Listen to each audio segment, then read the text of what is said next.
Awesome, there we go.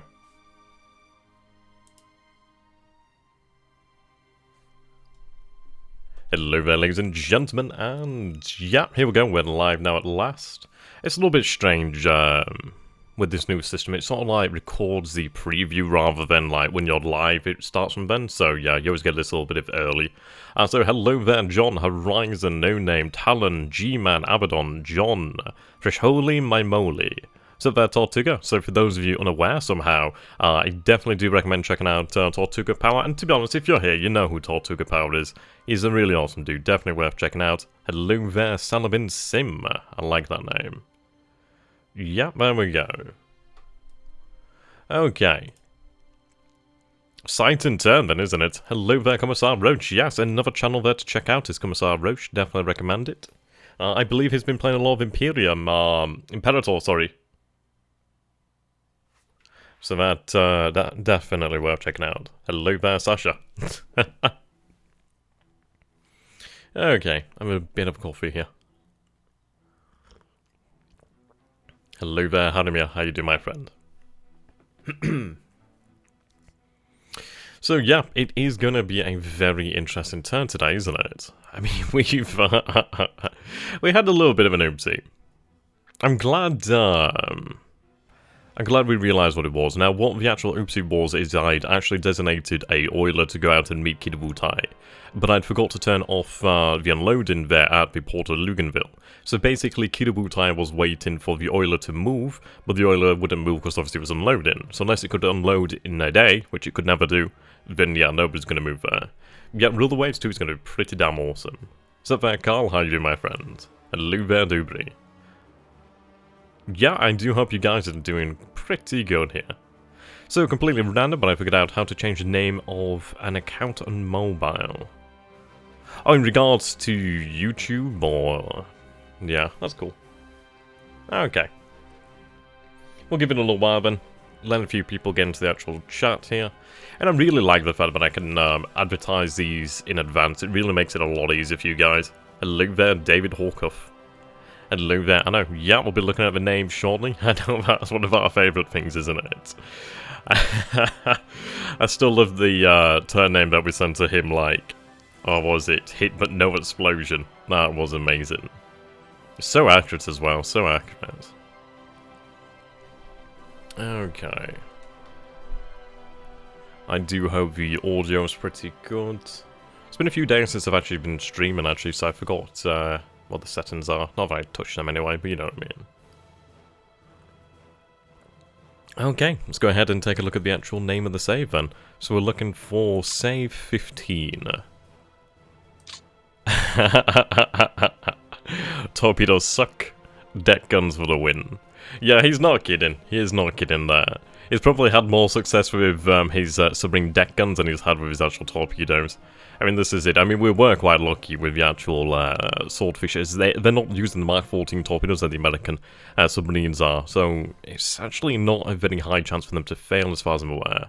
So there, Leonidas, how you do, my friend? Ooh, God, it's going to be one of these, isn't it? I suppose at least we're aware of Hermes. We are moving away from Hermes, and she has used her torpedo, so I don't think she'll be throwing any more at us. We are sending a flight, we're sending about 9 A6M20s over the Megami, and I can't remember the name of the heavy cruiser she's with, but they should have some cover from the air, ideally. So how many hit, but no explosion messages will THG get this turn. I'm hoping he'll not get any, because if he's getting hits but no explosions, it means he's actually, yeah, he's actually in a position where he can kill whatever he's after there. Okay, let's go ahead and take a look at the save here then. It's going to be a bloody tense one, I can imagine. I mean, I'm not entirely sure what he's going to do with his carriers. Now, personally, I don't think he's going to go to the Marshals. I think he's probably going to be heading back to Pell this turn.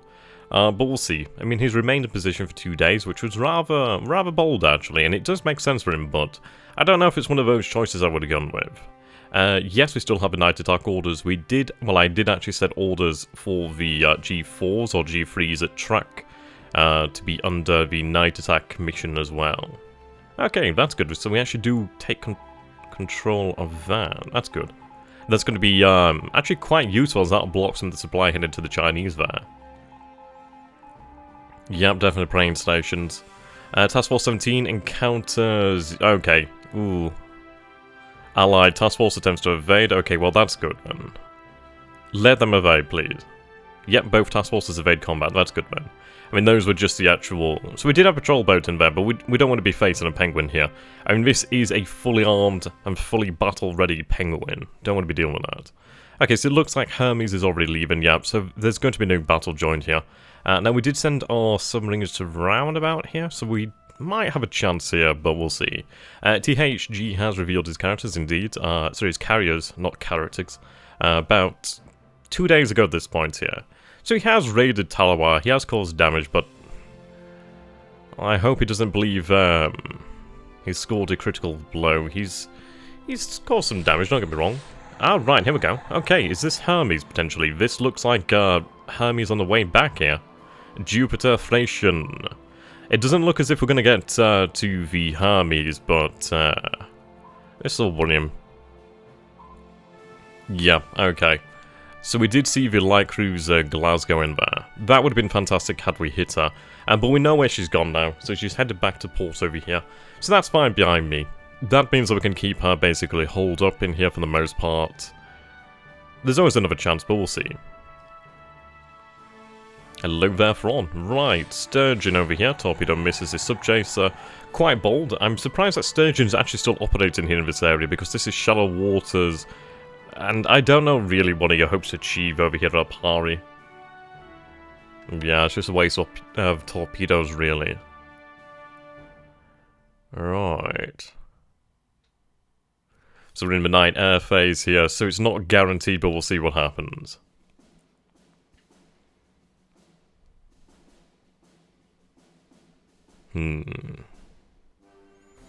Now, personally, I think he's probably pulled out at this point. It's not guaranteed, even if he's still in the area, that we can get a strike. We'll see what happens. We do have H6K4s now available at Talawa. Okay, so is he coming in here to raid then? That's interesting. What do we have here? Okay, so that's a allied submarine. Yep, it does not look as if we'll see a night strike here. Right, I-9? Okay. Fails to find the submarine, okay. I don't think he's actually aware of our submarines here. Which would make sense as to why he's failed to find them. Okay, so this is actually some pretty good information here. So we can see the Santa Inés, we can see the Santa Barbara, the San Miguel. Now, if somebody in the actual chat could be a darling, if you could actually look up the names of these ships and actually tell us what kind of ship that is, or like what sort of tonnage. I'd imagine it, I don't know, it might be a small passenger ship, but if it's something large, that'd be really good to know. So we see troop transports are moving out here at Auckland, either moving out or moving into Auckland. But we know something's definitely moving around Auckland. Okay, so we're offloading over here at Zamboanga. Yep, Ashigara opening fire here with her guns. So this is going to see 2 invasions landing in Mindanao this turn. We'll have another one tomorrow. What we are going to be doing here is once we do secure these bases is we're going to be loading back up and landing another base. I'm hoping to conquer Mindanao in a week to 2 weeks at absolute most. But yeah, we'll have to rearm this force probably at Babaldoab. It depends on the actual size of the heavy cruiser guns. It might be just simpler to go back to either Saigon or Cam Bay potentially. We'll take a look at it. We'll have to check out the rearm. But here we go, yep. Hello there, Cole. How you doing, my friend? So, yeah, just to summarise, unfortunately no carrier attacks so far. We actually don't know where his carriers are at the moment, so I'm sure we'll find out sooner or later. That's a lot of suppressive fire there. Okay, so 29 allied casualties there. Okay, so we can see here, this is a base force and the 101st PA Battalion, so that might be a Filipino force. Okay, so 2 squads disabled, 2 non-combatant disabled. That's good then. Unloading here. There we go. Okay, so we lose 12 casualties here, so that's 1 squad destroyed.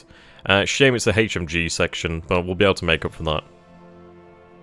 Okay, so that is the first landing. We can see these troops are actually moving out. Okay, so we're unloading over here at Bellop Island. Should be in the region of 2 to 4k men per ship. Okay, yeah, that's a worthwhile target, man. It's good to know about that. I wonder when he might be sending them, but we know where they are. Could you actually figure out what sort of speed they have, actually? If you could tell me what class of ship they are, then we could figure out the speed. I'm going to assume it would have been a passenger ship, a civilian passenger ship. It might be somewhere in the region about 15 knots, something like that. And if it's 15 knots, we probably have 3-4 days until it could arrive potentially at Fiji. We'll see. Right, okay, so that would be Allied Task Force closest range. Okay, so it's a patrol boat then. Right. Okay. Allied and Japanese Task Force maneuvers. Range 10,000 yards. We do have patrol boats in here. We don't have any actual warships, but ideally patrol boats should be able to do what is needed. Okay, so we are going to take some hits here from this. Ooh, severe damage. Well, that's irritated, man. Hello there, Joanna. How you doing, my friends? Not too much. We're just beginning our invasion of Commack over here, so it seems a single ship is here to frustrate us. Now, she's caused some damage there to the actual transport. Yeah, she's causing some fires, so she's been more of a pain than anything. 12,000 yard range.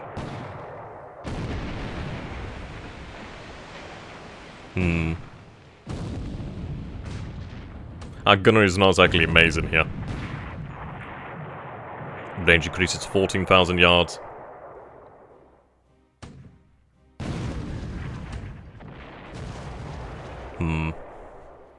Okay, let's speed this up. Okay. So, 1 shell hit there, heavy fires, 4 shell hits on fire, heavy fires, heavy damage. Okay, so he's actually done some damage there, I'm not gonna lie. Fuck me, that's a lot of losses, actually. Jesus, okay, wow. Well, that hurt. That fucking did hurt. That's absolutely not what we wanted there. I'm surprised, actually, to say that they did have 4 patrol boats with them, and I would have assumed they would have done better than that. But hey, so that's 300 casualties there, which is going to hurt, but that is just the first part of our invasion of New Caledonia. It's not the main body that is to secure Commack. So, losses like that are never great. Surprisingly good, actually, there for THD. I'm sure I'll be able to celebrate that one. But, no issue. No issue.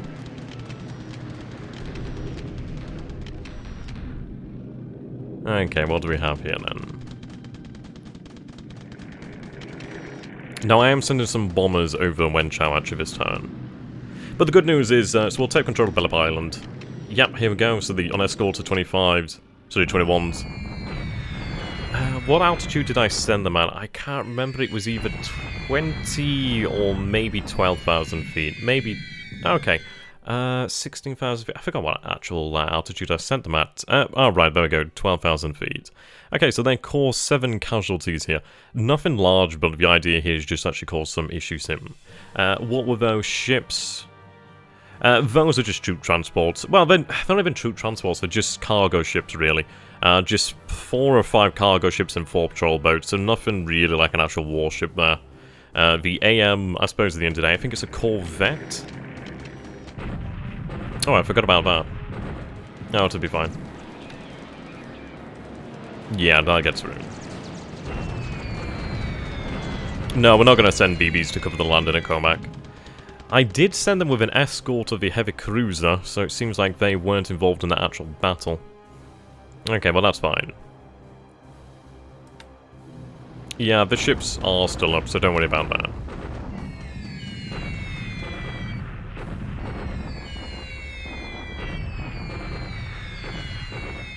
Unfortunately, during the night, no actual action was taken. I don't actually know where the carriers are for the time being. Which I'm going to summarize... I'm going to assume that he's left now. I'm going to assume he's heading back to Pearl Harbor for the time being. Obviously, we'll be able to take a look at that once the turn is over. But the thing is, if he continues to head towards the north or towards our own assets, there's always that chance that he is going to get hit. But of course, we do have Kidibutai that will be moving north now, so we just need to figure out to use our reconnaissance to figure out what's going on. Well, they weren't undefended, they had 4 patrol boats.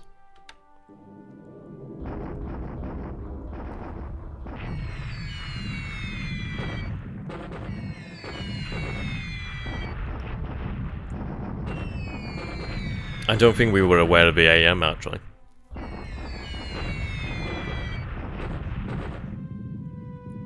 Okay, at least we are hitting some targets on the ground here.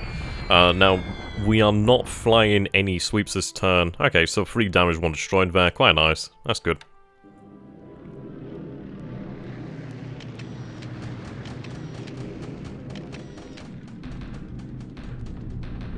But we can replace the men that were lost anyhow. I mean, that unit is to secure Commack. We do have 2 regiments. Well, we have 1 regiment at Luganville now. We have a second only about 2-3 days out from Luganville. I'm actually really considering just hitting New Mayor with 2 regiments and additional... Oh my god, she goes down. Wow. That is actually surprising. That hurts, I'm not gonna lie, that does actually hurt. I hope he doesn't know about that. We'll have to evaluate our losses there. But that was actually surprisingly fucking good for him, not gonna lie.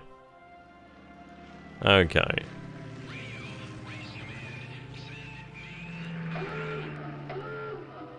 Strikes, here we go. Missions from Clark. Okay, yeah, lots of bad weather here. And the good news is that the baby Kidabutai has made an outbound without submarine attack. Yeah, it's a news, but it's 1 loss. It's unfortunate, don't get me wrong. They weren't sent in unescorted, they were sent in with 4 patrol boats. It's surprising that the patrol boats didn't perform better, but hey. Yeah, we'll not send them in unescorted. They will be escorted by Nagato and Mutsu, as well as the additional heavy cruisers and etc. I'm hoping... I don't know if we'll have it ready in time, but I'm hoping that we might actually have a airfield established at Luganville in that time. Okay, the cute detachment reforming there. Okay. So actually a somewhat... yep, here we go. Oh, good, so we're going to see all 3 landings here then at Mindanao.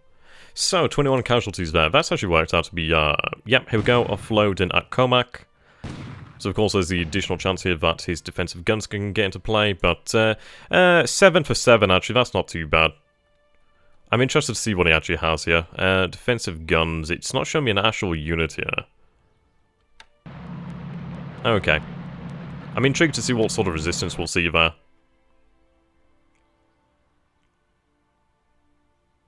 Okay. Land, move, and attack phase. Right, so we have our 3rd deliberate attack.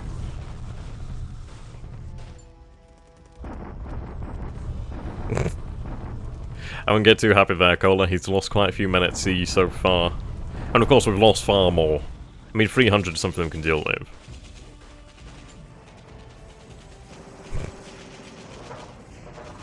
You guys have to bear in mind we were not aware of this warship, and they were given an escort detail of an actual heavy cruiser and light cruiser, but it didn't seem to actually participate in the battle. Okay, so you can see here that the 100th Chinese Corps is really the only one holding out still. Now, what we'll probably do here then is probably rest about 2 to 3 days at least. So 1,200 casualties there. We inflict 551. So yeah, it's the 100th Chinese Corps that's really causing us the issues here. We've reduced... Okay, so fort level is 0. Okay, what we'll do then is we'll allow our troops some time to rest. I'm going to use the actual bombers over here from Formosa to potentially hit him here, but I'm going to have to look at some escorts for them. Okay, deliberate attack here at Clark Field. So we actually do have the 2nd Reconnaissance Regiment, the 6th Tank Regiment. We do have 2 elements of the Naval Guard. We do have some additional artillery, which is only mortars. The divisions are looking pretty good. 4th Division, 16th Division, 33rd Division looking pretty good there. So I mean, that's, what, like 1,100, 1,200? Well, around about 1,100. Yeah, it would be the 31st, the 11th. They're really the only tough guys there. There's some other power there, but not too massive. Now, ideally, with this armor here, we should have a little bit more of an advantage. It's not a huge amount of armor if there's even any there, but it will definitely help.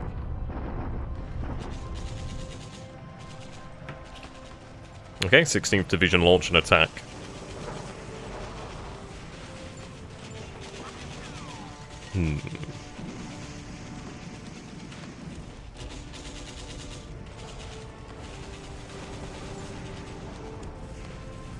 There we go. Yeah, I'm not gonna lie, it looks like it's on my end that, strange. I think it was just something there with YouTube. I'm honestly not entirely sure about that one. I could see it buffering on my end. That's strange. Okay, here we go. Now, the issue that I find with armoured units is they tend to get beaten up pretty badly. Yeah, I should be back, yeah. I don't know if that was on my end or YouTube's end. It was a little bit strange either way. Okay, so let's see here. 719, 469, so we've reduced the fortifications to 0 here. So let's take a look at the losses then. So 1,300 losses there, 19 scores destroyed, 97 disabled. Right, okay, that's much better there. So 1,075 allied casualties here, 21 scores destroyed, 101 disabled. 2 non-combatant destroyed, 19 disabled, 1 engineer, 21 engineer disabled. But importantly, take a look at that, so 68 guns lost. Notice we do lose 11 guns, 1 destroyed, 10 disabled.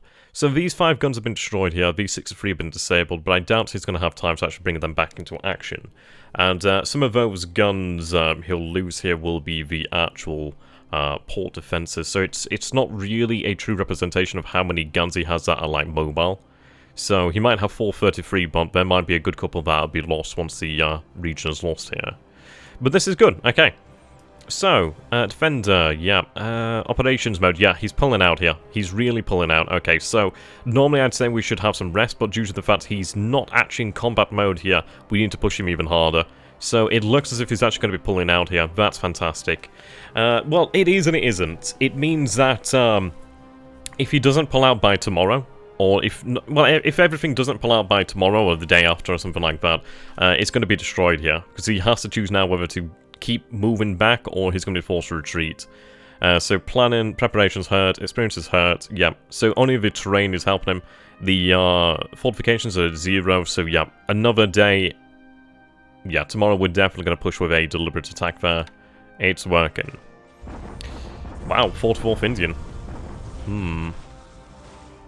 How the hell did we miss a unit that size?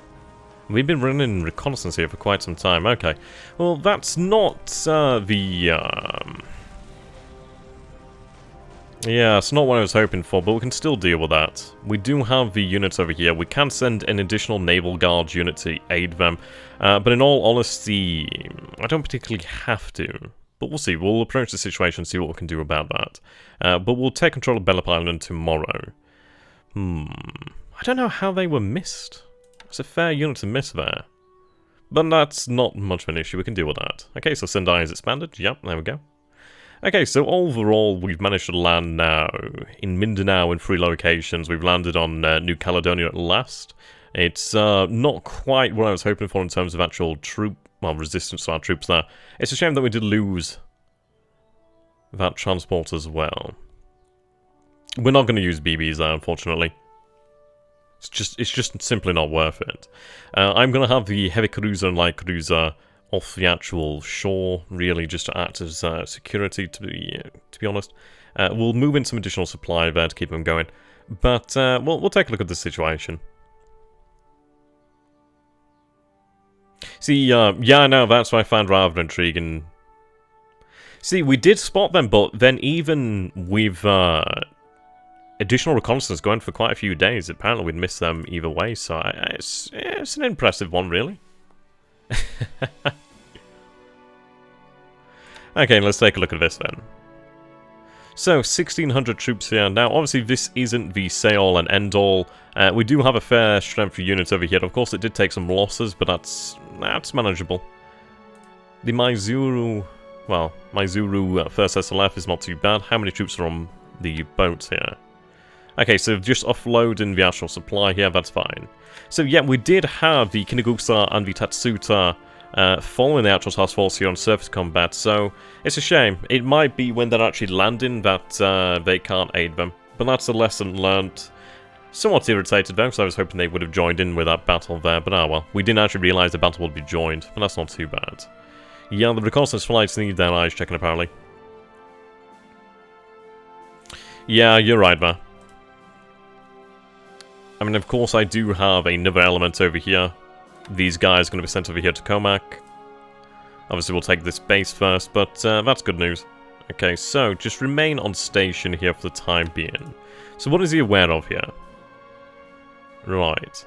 He's unaware... Oh, no, he is. He's aware there of Task Force 106, which is the Kinagusa and the light cruiser there, Tatsuta. Right. Okay. So an interesting turn then. So we are aware then of a great number of actual troop transports over here. So we are seeing 8 ships over here. Okay, that's good. So he's either... These are either potentially troop transports from over here, or potentially he might be... See, I've got a sneaking suspicion that he might be making a move on Savai at some point in the time to come. The reason being it's isolated, it doesn't have a huge amount of supply, enough to keep it going, but there's no work being done here. So of course, with it being an isolated position, he may think, right, okay, well, he doesn't actually have assets nearby. We know he does have air units over here on Suva, well, on Fiji, just the island of Fiji. So he'll feel emboldened by the fact that he has air power over here. Now, it's a shame that we did lose that troop transport there. It is a shame. Honestly, I thought they'd be much better off with these patrol boats. And I know they're only basically bloody armed merchantmen, but I assumed they would have been okay. Especially saying there was 4 of them. As said before, you need to garrison... Yeah, I know, Martin, I know. We'll send some troops there when we get them freed up, really. Issues, we lost a lot of units in the waters over here, so it has made things difficult. We will have them garrisoned, though, don't worry about that. But for the time being, I'd rather lose the VPs and take something else. Well, this is it. It's one of these things, isn't it? I do find it rather intriguing that they missed a unit that size, but hey-ho. Right. Good, so some units have already arrived over here, that's good news. This unit is being left here then, so he's using that as a blocking unit. Understandable? Okay. So everything that has arrived must be taken off strategic. Let's make sure we double check which unit is moving. Okay, so I do have this armoured unit over here, the 1st Tank Regiment, but of course that's going to be reformed into a division. Yeah, to be honest, I assumed it would have been there to escort sub-air swordfish. Not really too much, no night strikes. We did lose a transport with some troops on board to a British corvette. Well, actually, I think it'd be a French corvette. I think AM is a corvette. But I think in the future then, we'll send the actual heavy cruiser in there just to prevent that sort of stuff. I suppose this is it. Our reconnaissance over Commack seems to have been quite faulty, actually. But it's not too much of an issue. Right, 5th reconnaissance. I do have a unit moving south. I think it's the naval... Yeah, it's the naval guard that's moving south then. Okay, so everything that is army can be placed on combat. Ideally, we could try and reform a unit here, perhaps, but I'm not certain of that due to some of them being in operations mode here. Well, obviously unpacking. Let's actually take a look then. So, the 5th Division, okay. So, some units are still at low star. These guys here, the 21st Regiment and the 42nd, are still on their way here to Taiping. They should arrive tomorrow. Okay. So, what actually makes up this regiment then? Sorry, makes up this division. So, the 5th Reconnaissance Regiment. So I have here the 5th Reconnaissance, and we also have the 14th Tanker Regiment. Now, the 14th Tanker Regiment doesn't form up into anything larger, it seems, so what I am going to do then is have this unit begin to move out ASAP. I'm going to tell this unit to head for Kuala Lumpur. Kuala Lumpur. Okay, so 184 miles there. Now, they're going to be unpacking, but they should be able to start travelling. Of course, we are going to be at somewhat disadvantage if we engage without the actual armour. Really, you can imagine most of that equipment's not going to be really there. It should be alright. They're not going to be able to move out here until probably the 2nd day, perhaps. We'll see. Depends if they're going to move yet. Right. The headquarters is going to be moving down there. Yep, so a lot more units will arrive here at Taiping tomorrow. I need the supply here to arrive. But it's going to take some time. Obviously, there's a lot of units on this line soaking that up. Okay. That's rather irritating. So, yeah, looks like they were driven off here. Looks like the actual trollcraft then. Okay, so we do have the 2 DDs here. What we are going to do then is fold Fumikaze and Asakaze into here. I suppose this is it. We can't really just take the chances. We have to just assume that he's going to have something there in port to frustrate us. Right.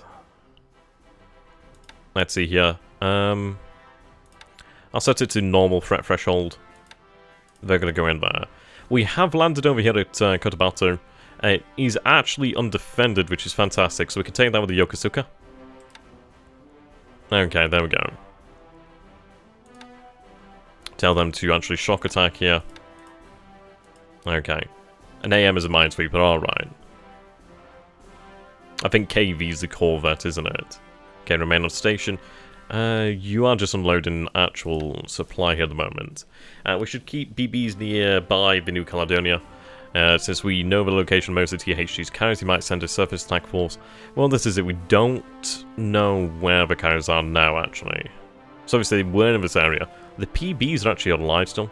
It definitely looks as though he's either pulling back towards Johnston or Palmyra. He may be intended to swing down here to the south, but I think that would be probably what he'd want us to think, to be honest. Yeah, take a look. So we do have the Rebel Raiders over here. So we do have 5,000 men there on board. We of course do have the men over here. Let's take a look then. Whereabouts is the 21st? So the issue is, if... We'll try and figure this out. Right.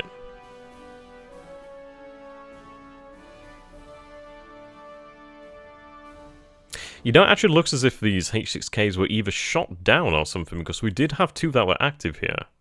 So I wonder if they have been shot down. Possibly, or operational losses, but that's rather surprising. Okay, let's take a look at our operations report then, shall we?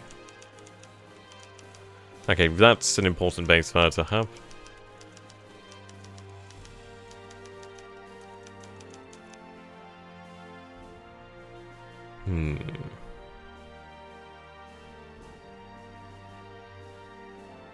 There we go. So, Task Force 50 lays minefield at Merrick and sets course for Saigon. So our submarines have made it into Merrick. Seems that there's either no mines there, or we were lucky, but we've actually laid our own mines there at Merrick now. So it was only... I have to double check. I don't think there's going to be a great deal of them, but ideally they might catch something as it moves through that area. Ideally it's something of a surprise for him if he doesn't already know about it. Okay. Ah! Aha! It looks as though our first wave of new patrol boats is actually ready here. That's good news then. Right, troops from the 16th Regiment lost to accident during the Amphibious unloading from 155. Okay, we're aware of that. Grounded at Roignemar. Fuso... Yeah, no additional repairs. So these guys, yeah, it's all that can be done on them.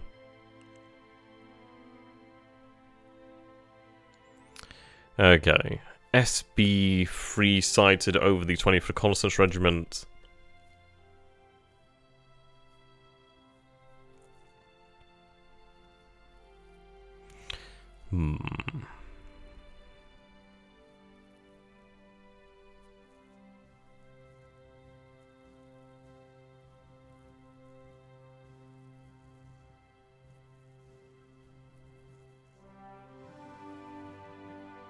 Devices upgrading the 37th Division. Okay. I like how we've only just admitted the loss of the Nampo Maru on the 15th of December. And that's actually rather amusing. And we've admitted the loss of Takashima. That is pretty amusing. I think this is actually down at... was that? No, I don't know, actually. That's interesting. It might have been lost off the coast of Mersing, actually, off the coast of Malaya. Okay, so... As far as I can theorize... I mean, let's figure this out. Do we see any detection over here? Not that I'm aware of. Okay, well, the good news is he didn't even strike here again. So, he sank a light cruiser and 2 destroyers, which hurts, of course. I mean, I would rather they have survived. He did, of course, inflict damage here on these cargo ships, but these cargo ships will survive, eventually. He might have a submarine in here. We did see, actually, something move in here, so he does have a submarine in the area. He might get quite bold and go for it. He could probably go for it. It depends really if he's feeling like that. But as far as I can tell... Yeah, so we've arrived over here at Baker Island. There is some detection over Baker Island. 91st Guards in Malaysia. Yeah, we'll be pulling out all naval units. I mean, we would pull out that naval unit there, but it's actually in a useful position at the moment. But of course, once their job is done, we'll pull all the naval units out and have them head into the Pacific. Okay. So yeah, pretty good detection over Tanawa.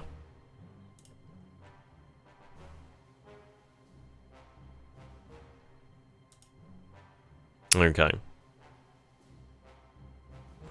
Right, so that's interesting. So, yeah, it was very much a surgical strike over here at Tanawa. I imagine he's probably going to try and do this more again in the future, really. He'll see these islands isolated, well, somewhat isolated, come in and try and hit targets there if he sees an opportunity. But that's something that we can learn from now. It's a shame that we didn't get the strike on the carriers. Obviously, that would have changed a whole deal of things, but not really anything in regards to our operations.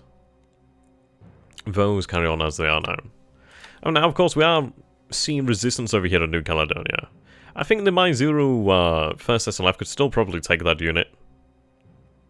They did lose a few units, which is a shame, but I think they could still probably take it, especially once they're reinforced over here. If needs be, there is additional reinforcements, such as the 61st Naval Guard. They could be sent over there to aid. See, what I'm going to do now, then, is actually have this force merge with Kinagusa and Tatsuta. Okay. The good news is these guys can still make 12 knots. Obviously, we probably want to be going a little bit slower just in case. But there's actually no flooding. There's only slight bits of flooding there. But that's something we can deal with. Okay. So we do need to get supply moving in here. Supply is going to be the big thing. Not a huge lot at the moment, so we are going to be just absolutely defensive. I need to take this.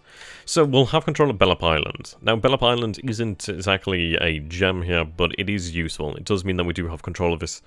So therefore, he's not going to be able to pull off any sneaky moves on us. Okay. Detection over there. Looks like Magic knows about that.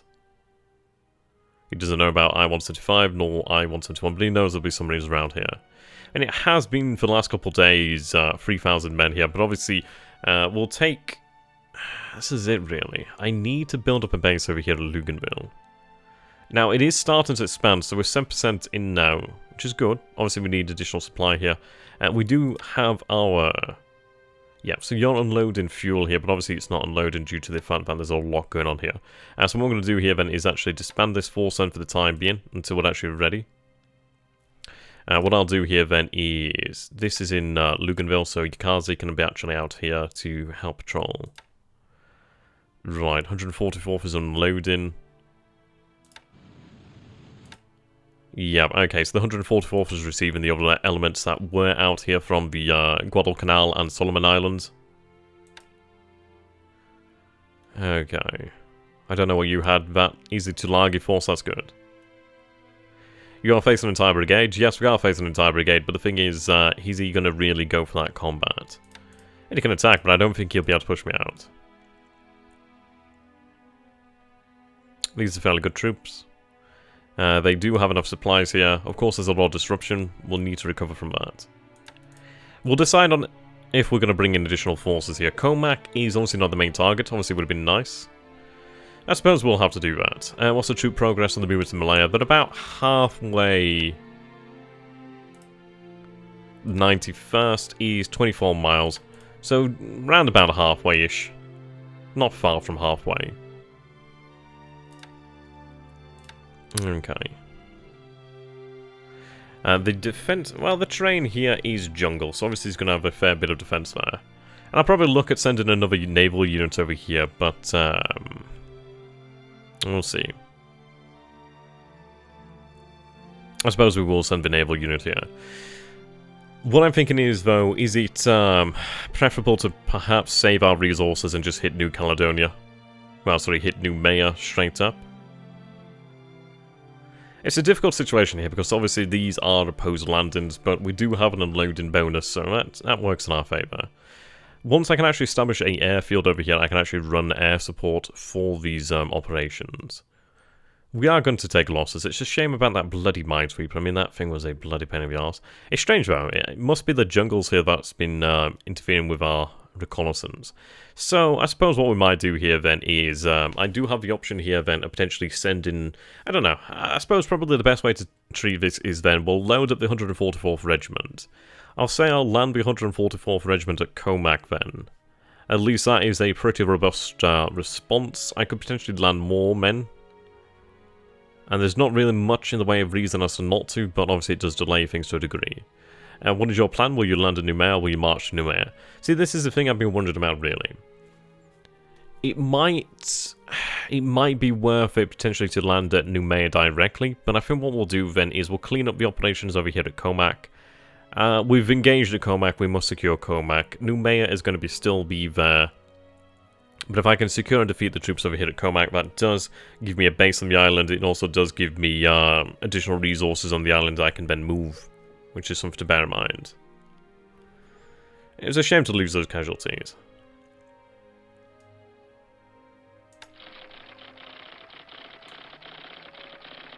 He'll be happy about that. Thing is about THG is it fucking loves to tease me like a son of a bitch. Yeah, 19 destroyed, 14 disabled. Really irritating, that one. He must have set that to absolute threat tolerance, or, yeah, see, this is the issue here then. So it looks like our patrol boats are actually screening the actual ships, which is understandable. So you can see here then, screen from combat. Yeah, that's the issue. So it seems as if only one of the patrol boats or two patrol boats were actually able to engage. Okay. That's good to know. Still a bit of danger if he sent the cruisers from New Zealand or Australia. Didn't he send some against the Vitu? Perhaps, but we are aware of these ones roughly over here at Auckland. It's one of these. We could send out the surface force to potentially guard it. I'm just not entirely sure if that's really the wisest move here. I do have another light cruiser moving down here, Kashima. We will have Osaka Maru here. So we already do have a 52nd Naval Guard on the way there. So that's another 1,000 troops there. That's good then. Okay, that's good then. That might be enough to secure it. Obviously, I'm going to need additional supplies in here. So what we'll do is probably load up a fast transport, potentially use some other transport and have them move supplies in here to Commack. We'll have reinforcements within the next 2 days. See, what I'm thinking here then is... I mean, Kitabutai does need to go out and rearm. It might be worthwhile to have Hiei and Kirishima detached. Might. It's a possibility. Of course, they have quite fast battleships.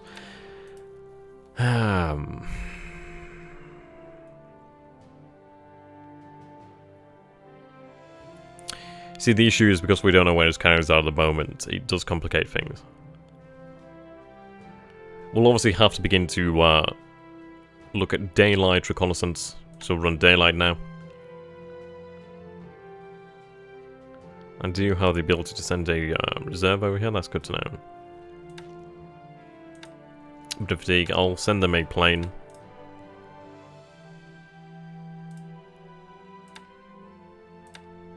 I'm still going to run some night operations. I'm still going to run these guys on night operations, but I'm going to set some H6K4s potentially to day operations.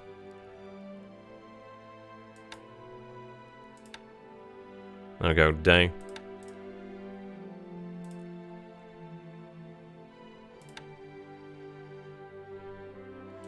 Right, day.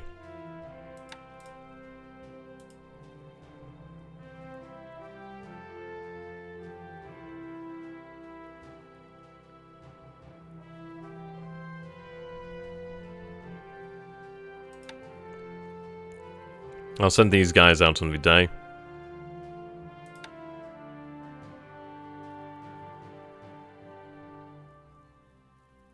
Okay.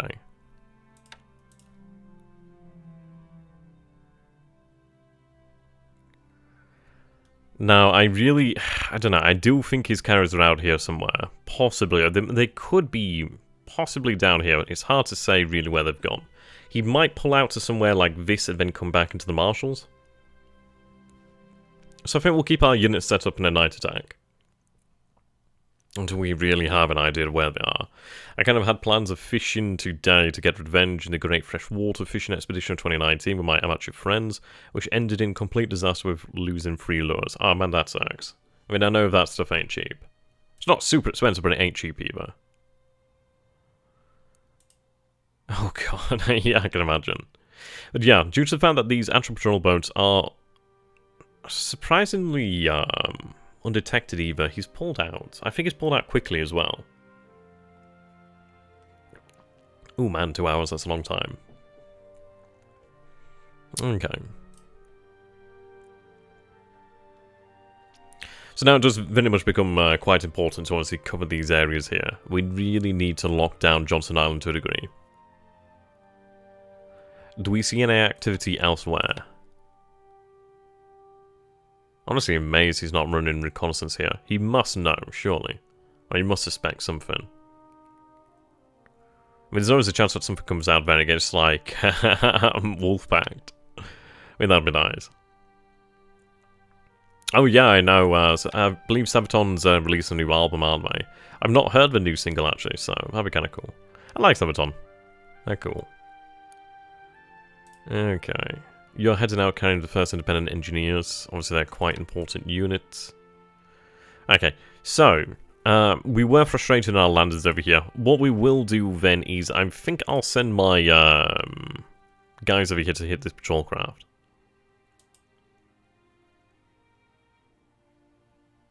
Ah, see you later there, John. Have a good one, my friend. Yep, so it looks as if the Hermes has pulled back over here, then that's fine by me. I can keep that bottled up. I just came out like 28 minutes ago, wow. Okay. Now this is good, so his troops are falling back over here. Yep, and his forces over here at Eba have left, so we'll take control of the base. Put them on a shock attack, just to make sure they attack. And can you explain how restricted HQs work? Okay, yep, sure. Okay, so let me find a good example then. So let's take a look over here at Nagasaki. So we have all units over here then, so obviously we'll sort them by type. So if we take a look then, so infantry, so we have the 52nd, 54th, 53rd. So for example, the 52nd is assigned to the Eastern Army, which is restricted. So we'll go ahead and find the Eastern Army. So ground units, Eastern Army. Okay, so restricted, located at Tokyo. So we'll take a look at the units under its command. So as you can see, these units are all restricted. So we'll take a look at, let's say, actually I think they're under the same command. Oh right, I was only looking at headquarters, no wonder. Yep, okay, so we can see these guys assigned to that command, so we'll take a look at the 62nd. So, whoops, wrong one. Okay, so, where is... so they're under General Defense, yeah, okay. So, because they're assigned to, what was it, Eastern Army or Western Army, they're under the umbrella of General Defense Army, which is a restricted command. So these units cannot leave Japan unless they are assigned to another command that is unrestricted. So you can see here, to change this unit, it would be 755 points. But I believe due to it being under restricted command, it's either far too expensive for us to do so. Yeah, see, I can't really take a look at the options due to the fact I can't afford to anyway. But basically, if it's restricted, you either have to... Well, you have to basically have it assigned to a unrestricted headquarters. So if you take a look here, then so static attached, restricted attached, restricted attached, unrestricted. Okay, so none of these units are actually unrestricted. Unrestricted units can go basically anywhere. Restricted units have to stay within a certain area. Not the best way of explaining it, but it's kind of how it works. As I say, I'm still learning myself here, so I hope that made a little bit of sense. Okay, so let's take a look over here then. So something that we do need to take into consideration is, so I'm going to press W over here then. So, okay. Now, with the Battle of Loyang to come in the next couple of days, we are going to have to take a look at actually cutting off Loyang. Now, one of the reasons why I said that taking control of this base was important is because it actually means that his supplies will not flow through this hex now. They won't flow, which means his forces over here, for the most part, are more or less cut off, yeah. And if we take a look at roads, obviously he still controls this base over here at Kukong. He controls the base over here at Kanshan. So supply can flow from over here at Henyang, down here to Kukong, down to Kanshan, And then obviously it could make its way down here, but now that we control this base, these supplies are going to move down here. You can also see that this hex here, this part of the actual hex, is red. Let me turn off the road here so you can see that a little bit easier. So yeah, that is controlled by us. This is also controlled by us. He controls this, and he controls this. So he has access to this road over here, but obviously he's not going to gain any supply that way. From a game perspective, it only enforces the rule that units under restricted headquarters cannot be loaded onto task force with sea transportation. Yeah, pretty much that. Okay. So that's good to actually bear in mind there. Now, when we take a look at over here at Loyang, so obviously we control these hexes here. So obviously you can't move anything up along there, obviously without coming into contact with us. So what we need to do then is we need to move a unit to ideally cover this road and cover this road here. I do need to take control of this base over here. So was that Tisayato? I don't know how the fuck you say that, but we need to take control of it either way. So I'm going to look towards sending potentially a division there. To load a unit onto a task force, it must be moved to an unrestricted headquarters by spending political points. Yeah, that's a really well summarized way of looking at it. Okay. I do have a regiment over here at Suchao. As the Allies having a problem with the Dutch and Aussies being restricted now, can they move in between the islands? Yeah, I think if they can move there, or if it's under the same theatre command, then they should be able to. I mean, obviously this is a bit of an issue, because obviously I'm not playing Allied, so I couldn't really, like, say, oh, yes, no, sort of thing. Right. Okay, how are our troops doing over here? 34th. Taking a very long time, but eventually they will make it out of there. Okay. Right. So I need to move a unit here. I might use armoured units potentially, or fast-moving units. Maybe a regiment, but it might be worthwhile sending something larger. It might be worthwhile to actually have a division broken up to actually have its men moved around here to the rear of the enemy forces. It's up to house rules agreed by players and force restricted units to geographical area. Yeah, true. Okay. So, let's take a look. I do have a 77th Infantry Regiment. 3rd Mixed is staying here. 77th is moving. Well, 77th has just arrived. So this is the 30th Division, which is at Chengchao, Taiping. Obviously, we're not going to be able to reform them. And Kankao. Okay. So I think this is a perfect candidate then. So I'm going to have them move over here. I need to try and cut off his supply lines.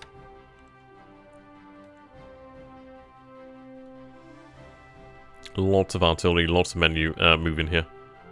Right, armoured car company. Do we have the tank regiment over here? I'd rather have the tanks against the actual Chinese forces, so I'm going to take the tankettes over here. Could probably move quite quickly. Or do I have something like motorized or something?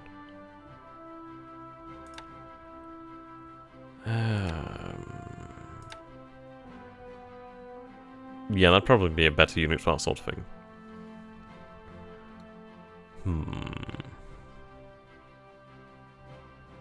Though it might be just worthwhile to move the armor themselves.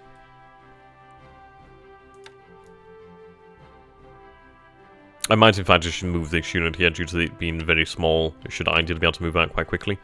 Okay, well they're already there. So what I'm going to do then is have them set to move over here. Then we'll move them north. Okay. I need to cut him off over here.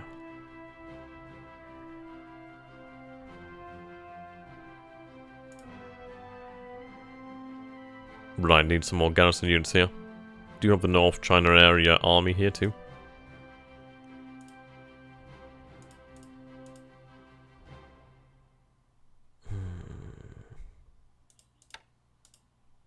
I do have some spare AV in Manchuria. Yeah, 336. So I could take a smaller unit. Land borders is something they wanted to implement, but it got too complicated. Yeah, I can imagine. Right, so I do have an infantry unit over here, but obviously we need to have them moved out. So they're resting.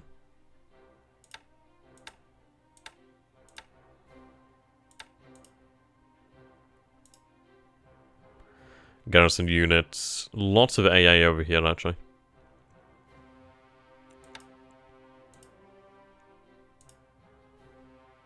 11th Division over here. Obviously, I can't move that unit out, which is a shame.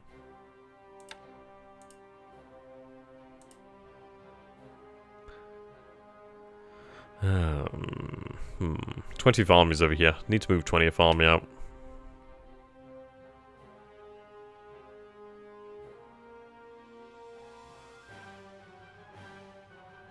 Oof. Yeah, mine. Using armor against the Chinese, I believe, good, because they don't have much or any anti-tank guns. Yeah, they'll not have many.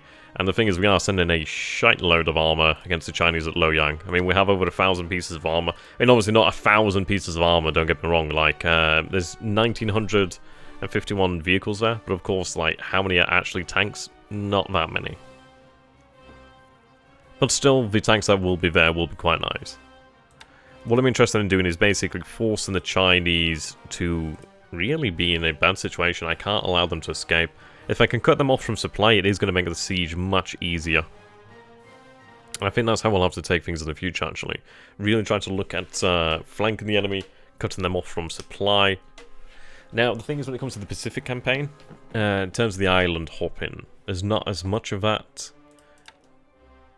If we take a look down here, so obviously he still has a road open here, so he can still receive supplies. To be honest, I'm still going to say it's a good turn for us. At the end of the day, we are... Well, we've landed in Mindanao. We should have landed in all 3 locations, such as Davao, but I think this is a bloody... It's irritating, really, that a single ship can bloody frustrate us, but I suppose it does make sense. I might take Hiei and Kirishima and have them actually sign down here to the south, perhaps. It wouldn't be a bad idea, perhaps. And the carriers can look after themselves to a fairly good degree. They still have the heavy cruisers alongside them. It wouldn't be a bad idea just to have some additional beef, really. Okay, I like these ships.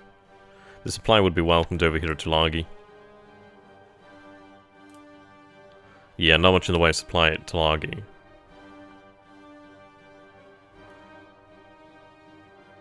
Yeah, it's an oil resource, you are correct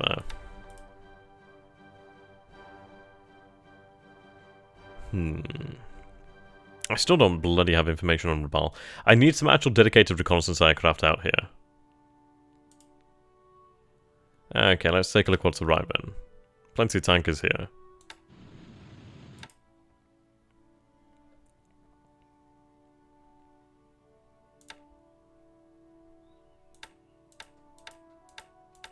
These guys have some pretty damn good endurance as well, so they'll come in handy.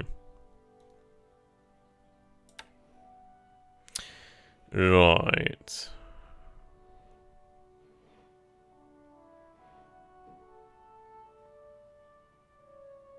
Ondos here. Yeah, okay, so these look to have come from the, well, from Kwajalein. The Ondo is going to be handy. Very handy. The 2 destroyer destroyer tenders is going to be great. Plenty of patrol boats here as well. Okay, that's cool.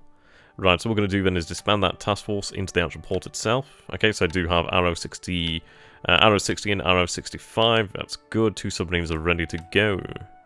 Yep, and then over here we do have 3 full oilers. We do have the seaplane carrier Mizuho, I don't know how you pronounce it.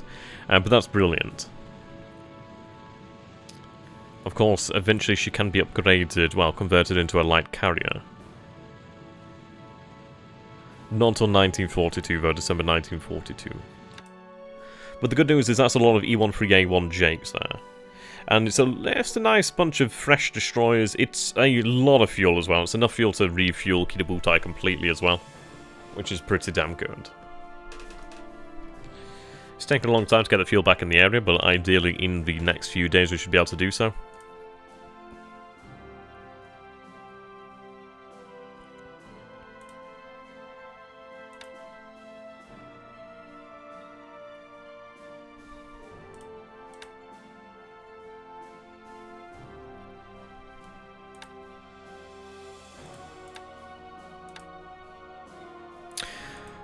Are all ships unloaded at unloaded the troops at Commack? Mizuho. Mizuho. Okay, Mizuho. Goddamn the Japanese.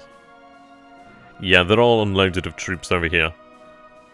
Folded Kingusa and Tatsuta back in. I suppose we've learnt our lesson there. Would have been 300 odd men that would have been saved. But hey, we live, and we learn. So we'll be pulling back out shortly, at least with these guys. Not much in the way of the damage. I think this is it. I think she must have got bloody a good lucky hit. So that really did a lot of damage there.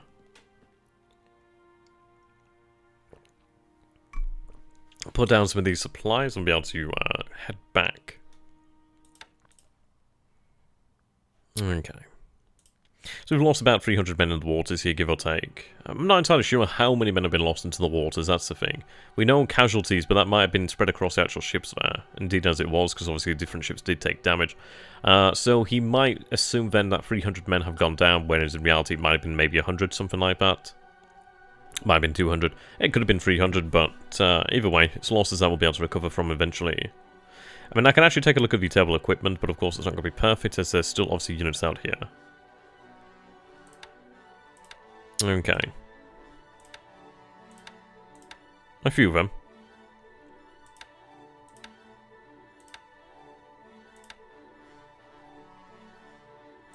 We'll bring our additional forces over here once Bellap Island has fallen. Now, yeah, so we do have the 52nd on its way, which is good. I might even have Hiei and Kidashima escort this force in, perhaps.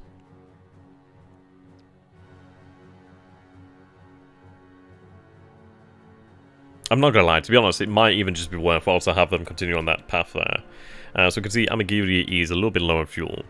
We do have, see the Iriko is, yeah, I could have that converted to an AKE, and I need that.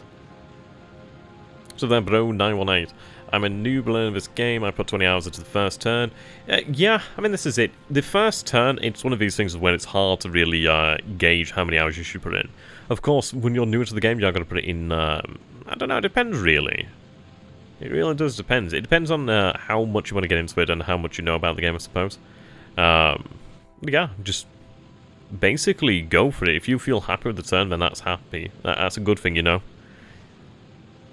Don't worry about making mistakes, really. That's the big one. Sometimes enemy votes your plan down. Yeah, pretty much. Okay. Now, they're only about 2 to 3 days out, so we do have the ability to fix the situation over here at Commack pretty easily, actually. So we have 1,000 men over here, we have 5,000 men here. I think what we'll do then is basically we'll take Commack, as we must take Commack. Must be secured, and it will be secured. The 144th is ready over here. They're still planning for Numea. 32 planning bonuses aren't too particularly bad. Could be better, could be worse. The 61st is planning as well, so we have what, let's say... Okay, so that's round about 20... Around about 2,800 infantry there. Of course, that's near 3,000... Around about 2,900 there, second line troops, give or take. The guns are going to make a big difference, of course, so that's about 53 guns. Obviously, the supplies, etc. I mean, I sent 2 BBs to bomb Sing in Malaya, or bombard Sing in Malaya, and lost a battleship in the first 2 weeks of the war. Yeah. Welcome to my world, my dude. Welcome to my world. Yeah. I mean, Hiei and Kidashima are fantastic with sort of roll. They're pretty damn quick, aren't they? I suppose the thing is, it's difficult because we don't know where his carriers are right now. It does make things a little bit more difficult, but we know he's not going to be in this area within a day. But we'll see. We'll see. We'll be running our reconnaissance here.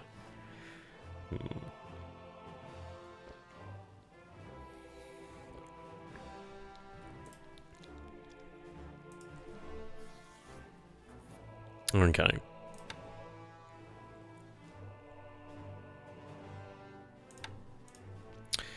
Right.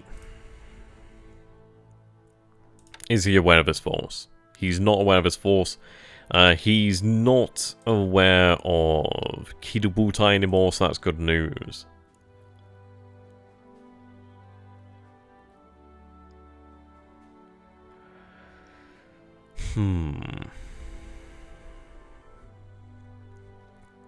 We do desperately need to go refuel. So there, Frontier, how you doing, my dude? Yeah, so I think what we can do here then is have Hiei and Kirishima actually folded out to this force, so I think we'll do that. Now, I can't really spare too much in the way of an actual escort. I suppose I could and I couldn't. The escorts are looking pretty beaten up themselves, to be honest, so I'll leave them with Kidobutai. So what we're going to do here then is have Hiei, and Kirishima folded out here. So that's a lot of AA, a lot of gunpowder. Right, I'm going to tell them to meet 289. So merge.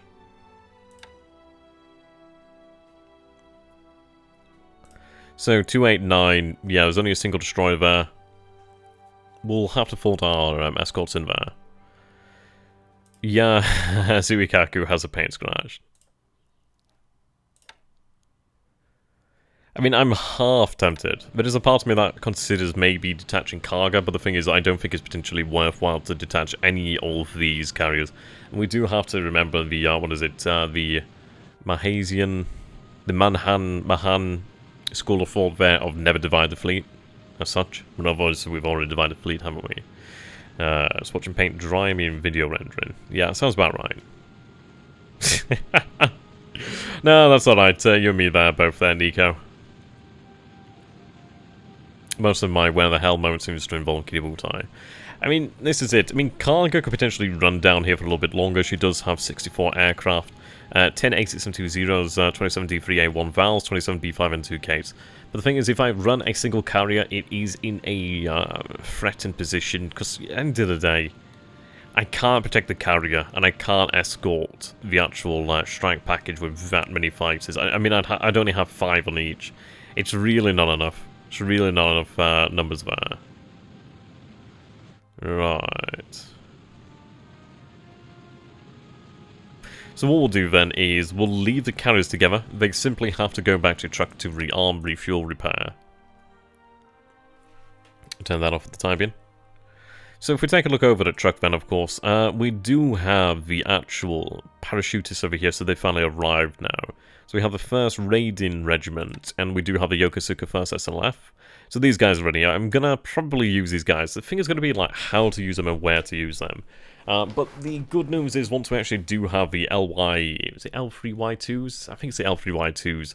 The actual transport aircraft. Once we do actually have, let's say, an airfield over here at Luganville, perhaps, or elsewhere, we could have them flown in over here, but I don't think we'll need to. What is your main fuel source in the area in the South Pacific? We are definitely able to refuel. We do have 219,000 units of fuel over here. Obviously, that's not even counting the units that's probably still on board certain ships. Such as... yeah. Toho Maru has 10,000 units. Sata has 8,000.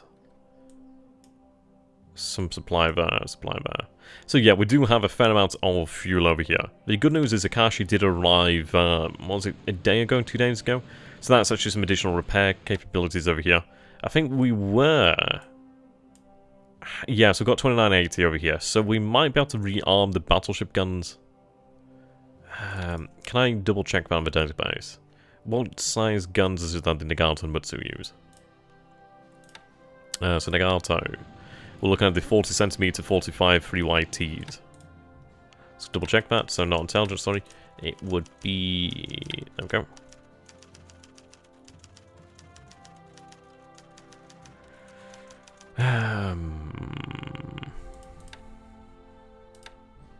There we go. Naval guns.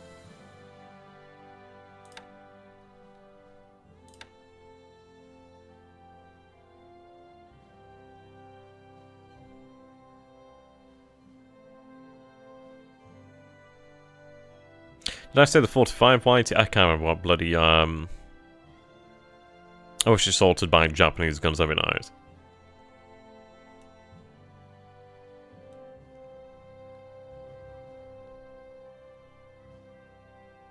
free YT. That's coastal defense, I think. Yeah, they look like coastal defense guns. Let's double check that again. Fucking, I always forget.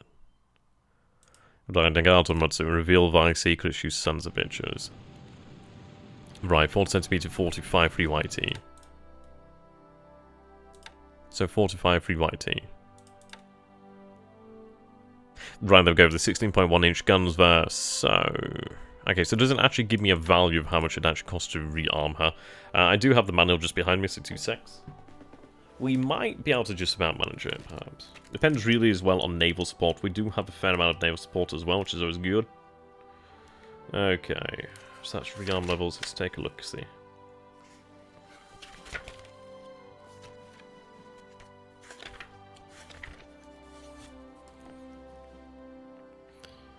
Right, 45 with 3 YTs. So...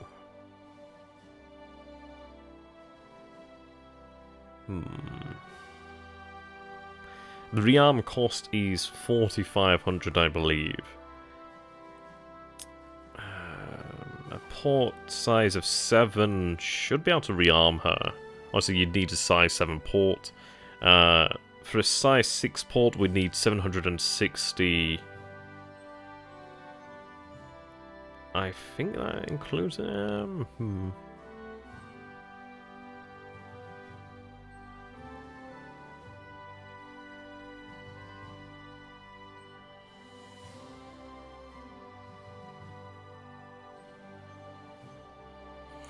Yeah. I think that's the naval support there. So if we have a size 6 port, we'd need 760 naval support, I think. Hard to bloody tell sometimes. Right, let's go ahead and take a look then over the track. So I have 456, the port is a size 6.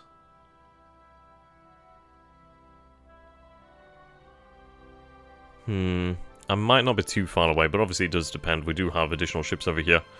I think we should be able to manage it soon. We're not too far away from a size 7 port anyhow. Couple days, I'd say probably 2 to 3 weeks, maybe a month, maybe 2 months.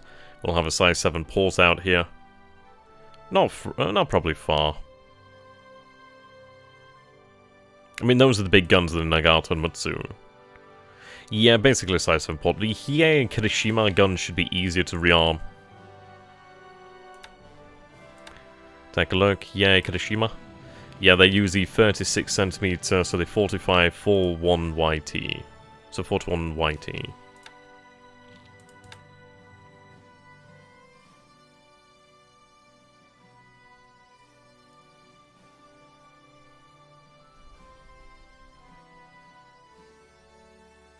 Uh, 41 YT, yeah, that'd be the Hiei Kirishima's guns. Let's take a look at those. Bloody put away the manual, don't even know why I'm checking the database. It's actually not going to tell me what I need. Okay. So... 41, yeah, there we go. Okay, so for 41 YTs, you need 2970. So with a size 6 port, you need... Something like size 6. Yeah, so size 7 port can do it. Definitely no need of naval support as such. Size 6 port can do it with 496 naval support. So, what do we have? We have...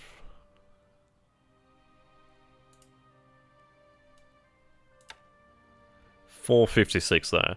So we just need an additional bit of naval support over here, which we are able to do by flying in some assets from over here, from the 6th Fleet. Yeah, obviously take some time. To be honest, I might just have them moved over here to track.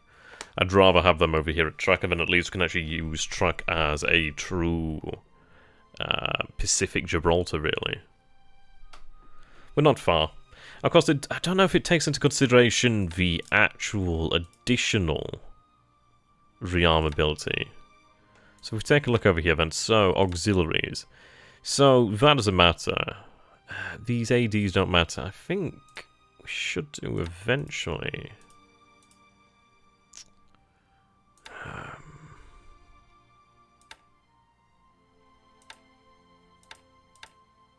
No, I must be looking elsewhere. But yeah, eventually I think we should have an AKE over here, which would obviously help out a great deal. Right, yeah, that's naval construction, the 8th Tank Regiment there. Undetected, thankfully.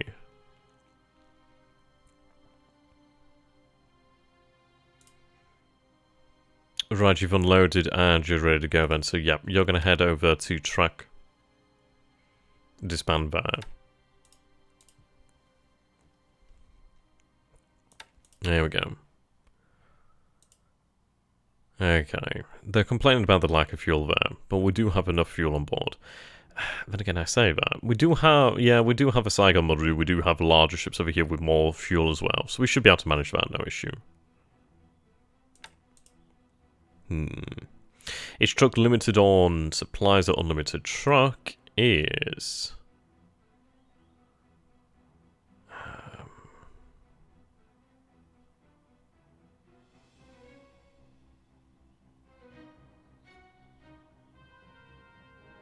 I don't think she has a limit. I forgot now where you can check. I don't think she has a limit. We'll compare to somewhere like Luganville.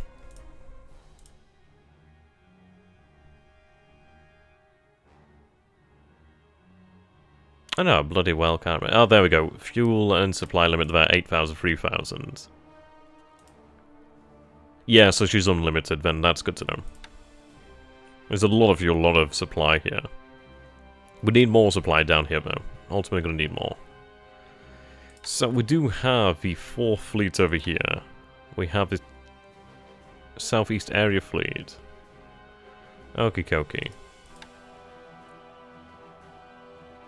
But yeah, we need the size 7 port ASAP, really.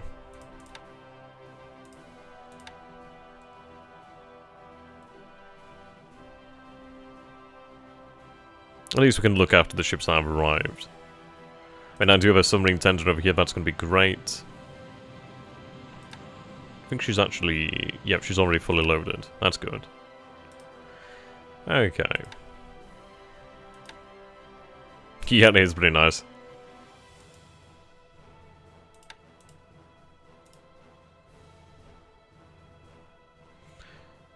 Ah, fantastic, yep. So, Mogami and Makuma make it out of there.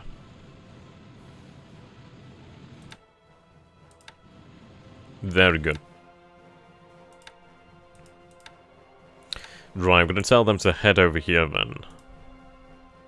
To 306. They can merge with 306 and escort 306 back home. Now then, let's take a look at the resistance over here. So we can see 760 troops. We have landed the 16th Regiment, which is over 1,000 men there. Is there still men on board here, or are they unloaded? Yep, so they're completely unloaded. What are we looking at like, in terms of munitions? Now, Ashigara has unloaded some munitions here. It might just be worthwhile to have them head over there to rearm at Cameron Bay, to be honest. We'll see. Let's go and take a look at the rearm level here. So rearm level here of the port is 2485. Actually not too bad at all, to be honest. What is the size of these guns? So the Ashigara... Yeah, I don't think we'd have any issues rearming the heavy cruisers here. Their guns are like, what, half the size of the Nagata and Mutsu. We'll double check what the actual level is anyhow. Okay, so... 53 YTs.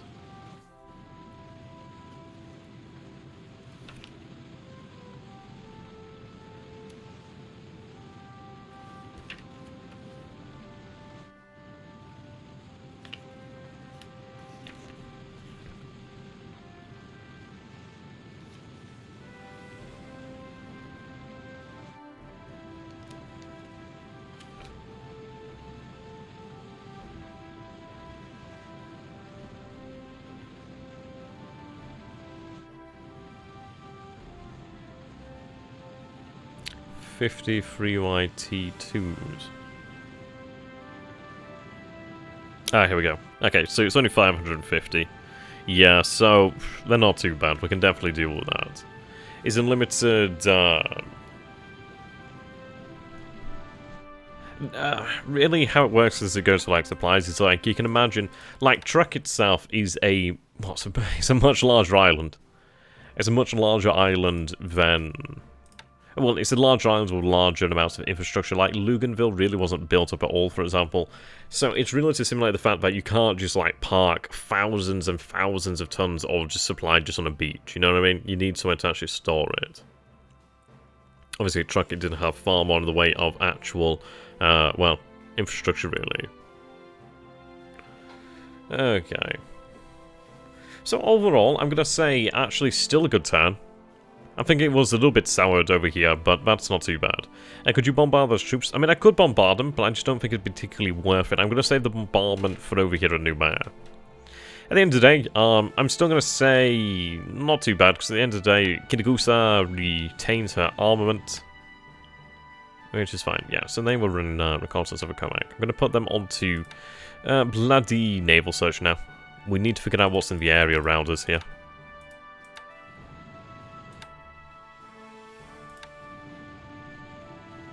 There we go. Just need to get some supplies in here.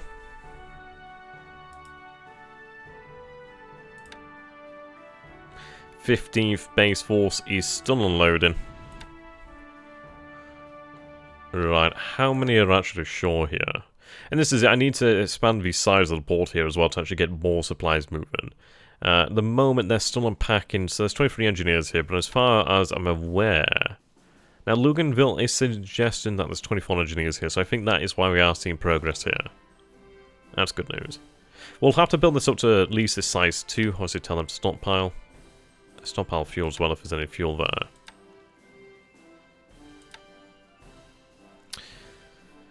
Right.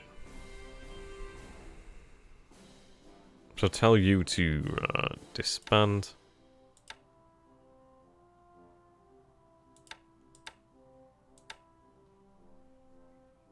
You're still unloading, so yeah, we need to keep you there. See, the issue is here, really. I am worried about Luganville if I was to leave Luganville. We could do with additional escorts by New Caledonia then just to potentially beef things up. But we aren't going to have ships over here for too long, really.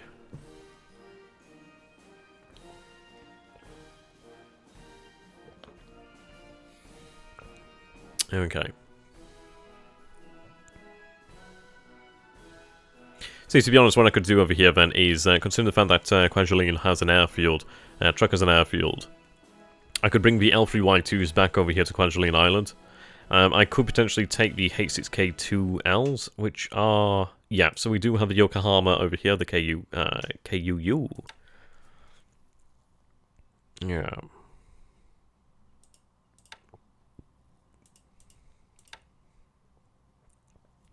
Now, with them being patrol boats, I don't know if they need an airfield. I don't think they need an airfield.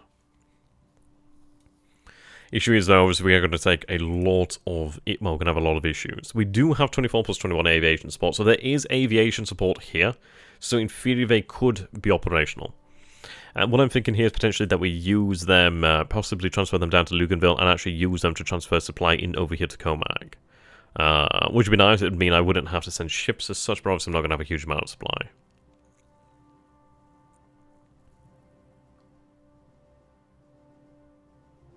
So they move from there to there, okay.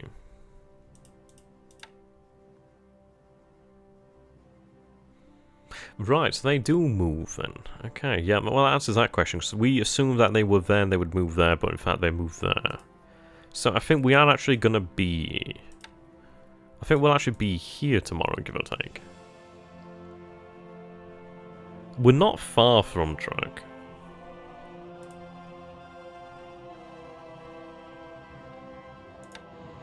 Yeah, see this guy, this auxiliary, the AG over here. His job is really... Let's see, I'm going to bring up the manual here just in a second. Manual really comes in handy. Right, AG, so it's a miscellaneous auxiliary. A general purpose auxiliary with several uses. As a base ship contains small craft, perform repair and rearming, not including torpedoes, can also carry cargo if used in a cargo task force. So yeah, it's a bit of a miscellaneous ship. It can help with rearming if it's something small, it can help with repairs if it's something small as well. So it's decent.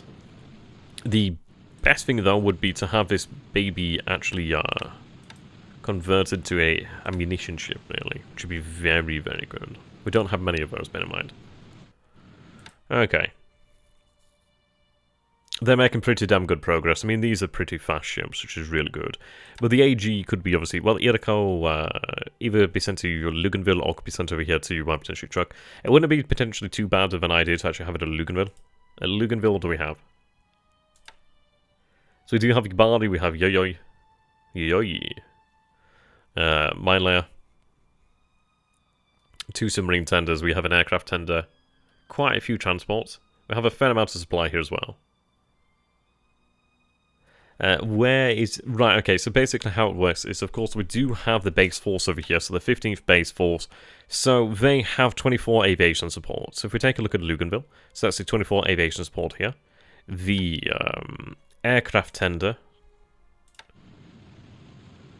I believe, yeah, she provides 21 there. So that's where we're getting those numbers. So it's 24 from the base force, plus 21 from the aircraft tender. And that's where that number comes from.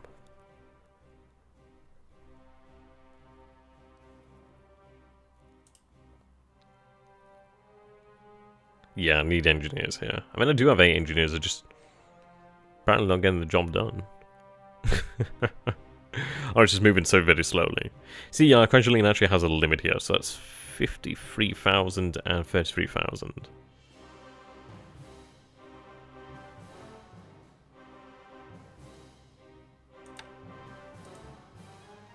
Okay.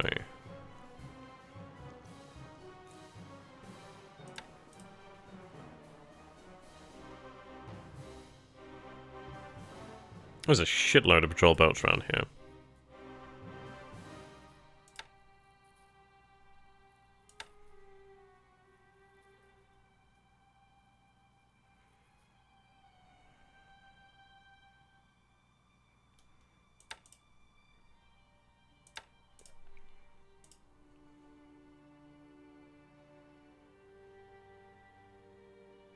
There's still some artillery over here.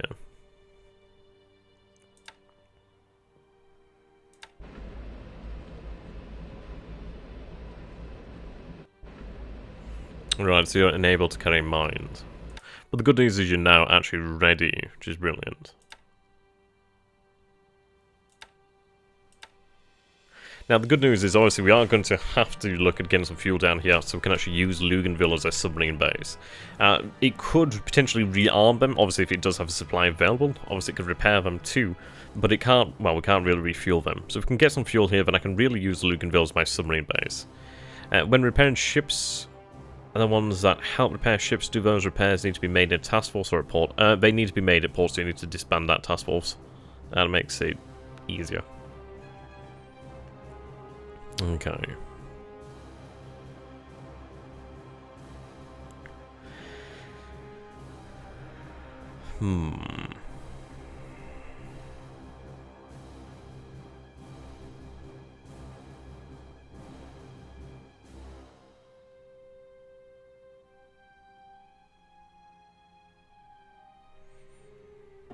I suppose it comes down to where do we want to deploy these submarines. Probably not a bad idea to deploy them around here, but it might be worthwhile to deploy them around New Caledonia just for additional support at this time.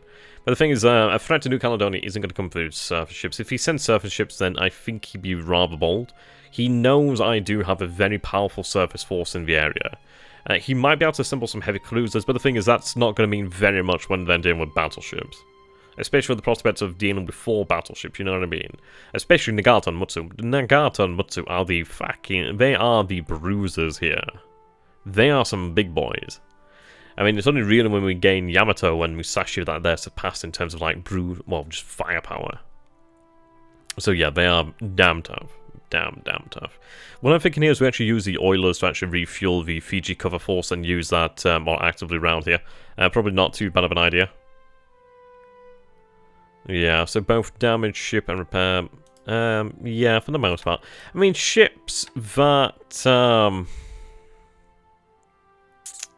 See, it's hard now. Do I have an example?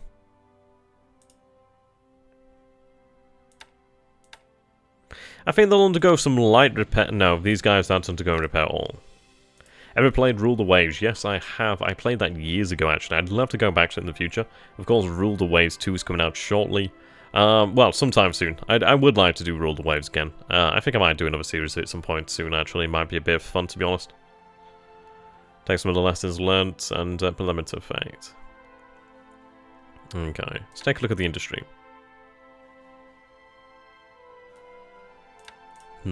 Actually, before that. Are you detected? Undetected, but he'll know about her. Yeah, I mean, we are aware. We are aware of a bunch of troop transports over here.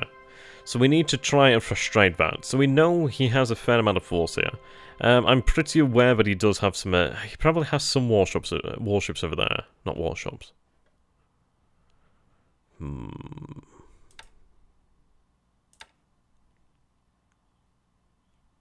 It's a shame that we didn't catch Hermes, but that's no issue.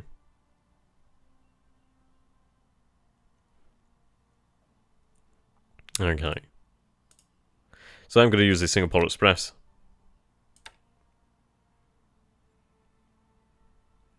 Have her head over there. Okay. What I'm going to do is actually use her planes. I could use them on naval attack, potentially. But there's only a single patrol craft there. Single patrol craft over there. I mean, these fucking single patrol craft are annoying. Isn't that Christoph? The American carriers didn't strike this turn. We've lost sight of them due to the fact that we were running night attacks. Well, night raids. Well, search and night raids. Now, I theorize he's actually headed back out this way. The good news is these patrol boats have survived, so at least I can actually use those guys. They're nice. They're nice, and they do come in handy. I think we actually gained some patrol boats over here.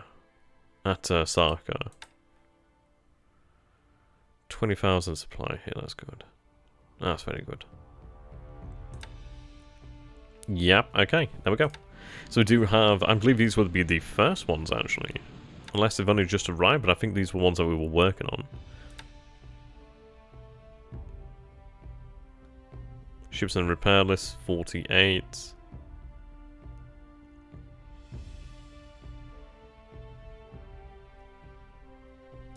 Yeah, they might have been completed on a pretty good time.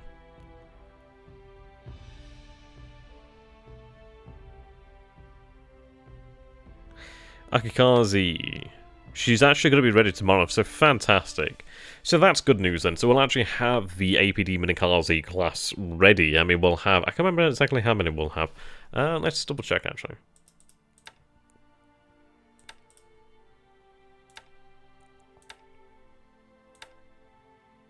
Of course, these are active ones. Show ships under repair. Yep, so 1, 2, 3, 4, 5, 6, 7, 8. Okay, so that's 8 of them. They'll all be ready tomorrow. So that's good news. And of course, the Minikaze APD. Of course, later on this year, we will be able to upgrade it to have the radar.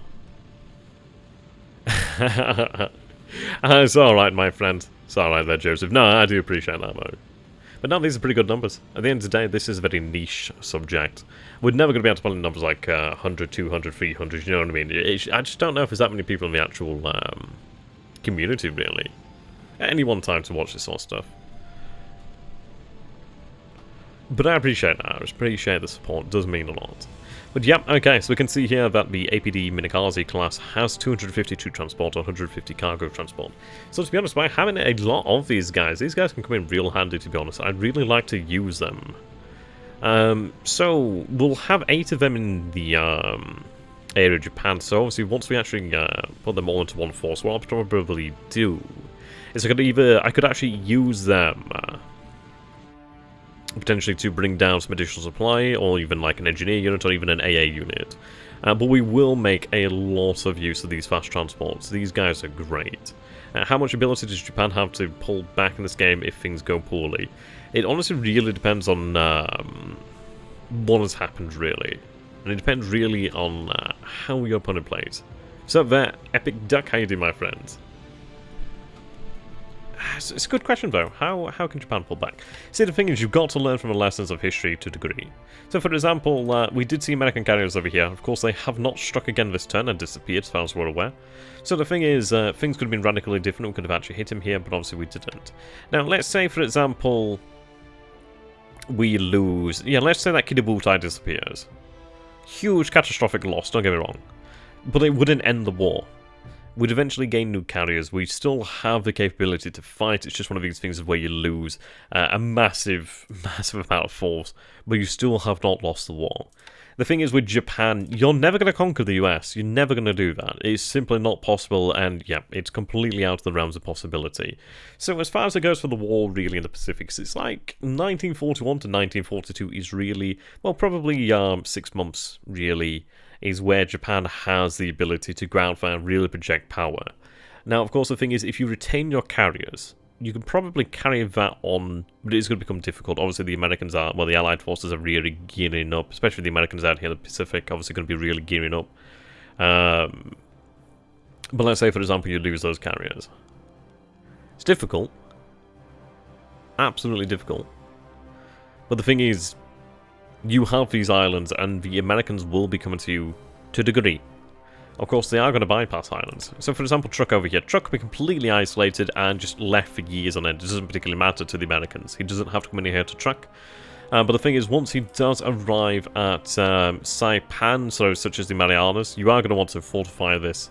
The thing is, it just comes down to the aircraft. It comes down to the aircraft, really. See you later there, Billy. Have a fantastic time, my friends.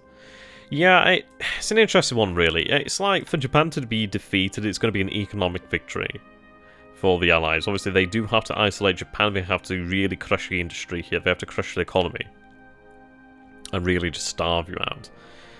But you're not going to lose in Indochina. You're not going to lose in Thailand. You're not going to lose in Malaya. You're not going to lose in China. You're not going to lose the ground war. You'll lose the oceanic war. But that's still not the end of it. It's an interesting one, really.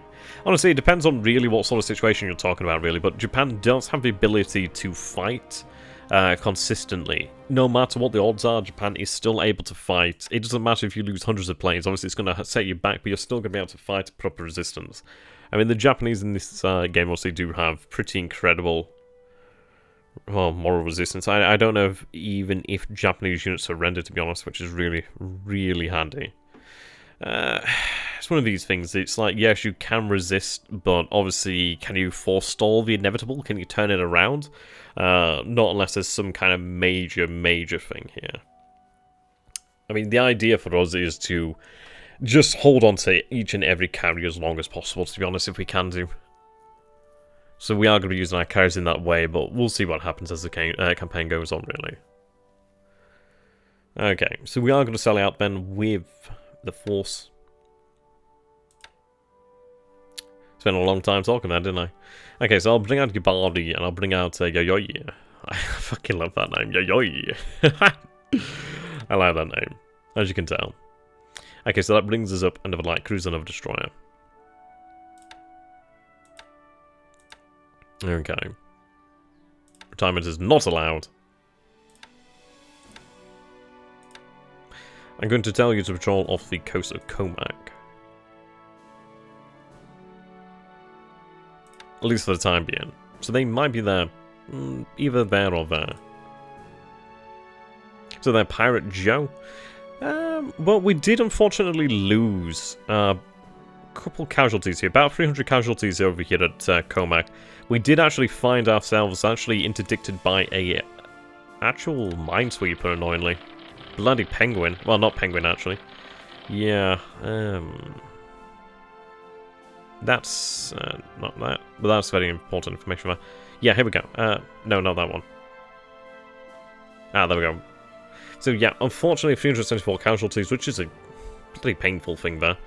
But the Yay or Yai, I don't know.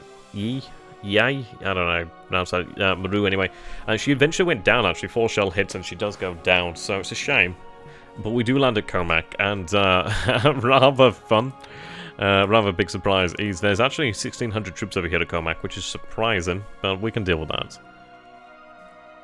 Okay, so we'll have another 1,000 men there within 2 days. Yeah, within 2 days. Fast transports arrive at night, actually, so yeah, they'll be better at the night phase. So yeah, we do have for attack 2 destroyers over here on Hayamoto. Right, put on replenishment. Okay, what I'm going to do here then is... Right. This and the oiler. There we go. Okay, so what we're going to do here then is... You are going to meet Task Force 6. Refuel Task Force 6, yep, there we go. Retirement is allowed once you've finished your mission here. We'll go for a tactical refuel. Okay. Now what we're going to do here then is have Foot Attacker combined with Task Force 6, so obviously that is another destroyer there. So merge. There we go. So they'll head out this way. Obviously they're going to be heading out that way. Obviously they'll meet about there. Unfortunately, no, we didn't get a night strike on the enemy carriers. As far as we know, the American carriers have disappeared, but due to the fact that there isn't any detection over here, which is interesting, it does lead me to think that he's either pulled out this way, or he's pulling out this way. But either way, we are going to leave our forces basically on night readiness, as we have to. But we do have our submarines moving into position, so it's going to be an interesting one. It's a shame that we lost sight of the American carriers, but we know they're roughly in this area, nonetheless. Okay, double check over here at Wenchao. 29, 23, 14. Okay. You said Japan can never take the continental USA, and Australia and New Zealand have already been ruled out. How far is it possible? Well, to be honest, we could take a look at actually taking control of Australia and New Zealand. It's one of these of where it's not really particularly welcomed. Like, for example, it depends really. So as far as I'm aware, I believe how it works is, so we have this line here. So from Brisbane to over here, if any Japanese forces land in this area underneath here, basically where the vast majority of the Australian population is, then he will receive reinforcements, like emergency reinforcements. They won't arrive in Australia. I think they'd arrive, like, over this way from Dan, really. But he would have reinforcements. I don't know. They might be in Australia then. I'm not entirely sure. But he would have them arrive. So it's like one of these things of we can invade Australia above to the north. We are going to be eventually going for Darwin, but that's going to be a hard fight. But it's like if we were to make a push on this part of Australia, we'd have to make a big push, and that is going to mean divisions over here. Ironically, Japan has to take Australia, New Zealand, and continental US or India to win. Yeah, well, this is it. We will look at that option, and it would probably be Australia. But I will have to discuss that one. I do have the 56th Division here, the Emperor's Han's Division. They're moving south now. I'm going to be using these guys pretty damn aggressively. The greatest thing is the fact that we have the Shinshu Maru over here, which is a landing ship dock. So she's going to be able to unload about 3,000 points each phase, really, which is fucking awesome. I reckon she'll be able to land that entire force there. Yeah, so they're going to take a couple days to arrive down here. But basically, as far as I can say, I'm probably going to use the 56th Division to take on Naval. The other thing is, I might use the 56th at Fiji. I don't know, it's hard to say. It's a big unit to be moving around. And I'd like to take control of Rabaul. I'd like to take control of Port Moresby while we are fighting the Baton here, because we do have the forces in the area to take control of this area. It would be difficult, it would be a hard slog, but it could be done. As far as I'm aware, anyhow. But it would be nice to use an overwhelming force here to secure these objectives and really begin to put pressure on him over here. So if we could close down the Torres Strait, obviously begin moving into the Banda Sea, to the Macassar Strait, into the Java Sea, that's going to help. So then, Justin, it's been an interesting turn. We did lose some men over here to Commack. It has revealed 1,600 men over here, which is fucking awesome. Yes, we did land over here to Benap Islands as well. Lost sight of the carriers, so no night raids there, but we are going to continue to hold in that position. Yeah, gearing up for things, really. Another relatively short turn, to be honest. We are looking to actually go ahead here. So I'm sending a regiment here. I'm going to send an armoured unit over here eventually as well. So we are going to be looking to actually cut these roads off, heading into Luoyang to cut off the Chinese forces there. I do need to identify some forces that could be pushed over here to take control of this base here. Really just try and lock him down. Prevent his retreat, really. I do have a force that could do that, but they're not exactly amazing. 25 experience, 25 experience, 25... Okay, morale, not exactly amazing, but yeah.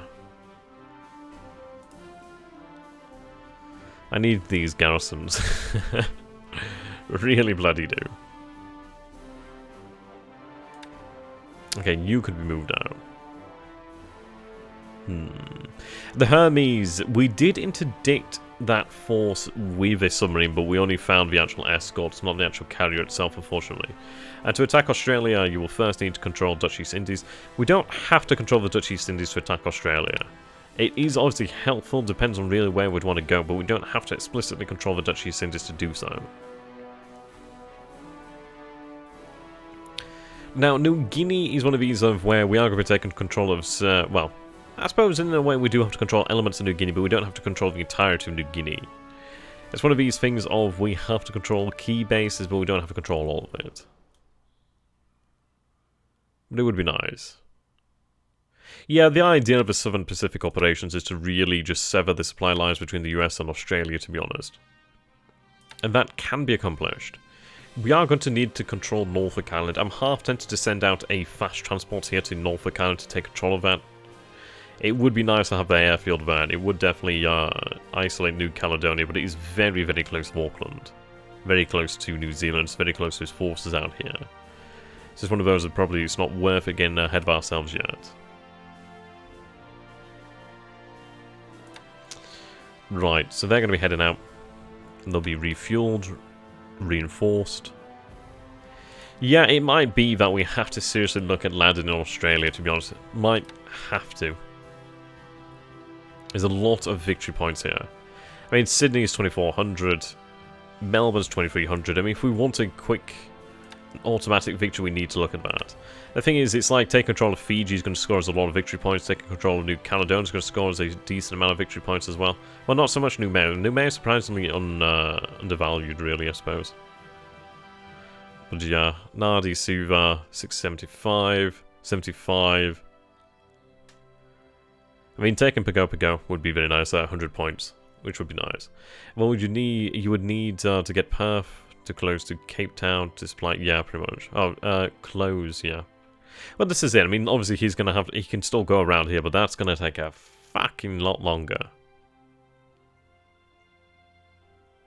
It's one of these things. Of course, he can still resupply from this area, but the thing is, well, there's not too much I can do about that as such until I control the Dutch East Indies, and even then it's still not going to be completely shut off just because there's a hell of a lot of space out here. But we can cut it off over here and try, well, not cut it off perfectly, we don't have complete control, but we can make it difficult for him. That's the idea. If I took control of Lord Howe Island or Norfolk Island, that definitely helps us to help control the Tasman Sea. Indeed. Okay. So they're going to be set on defense. These guys still unloading, that's fine. 7 guns. So I do technically have more guns. Yeah. Once these guys take control of Bellop Island, they're going to be transferred over here to Commack.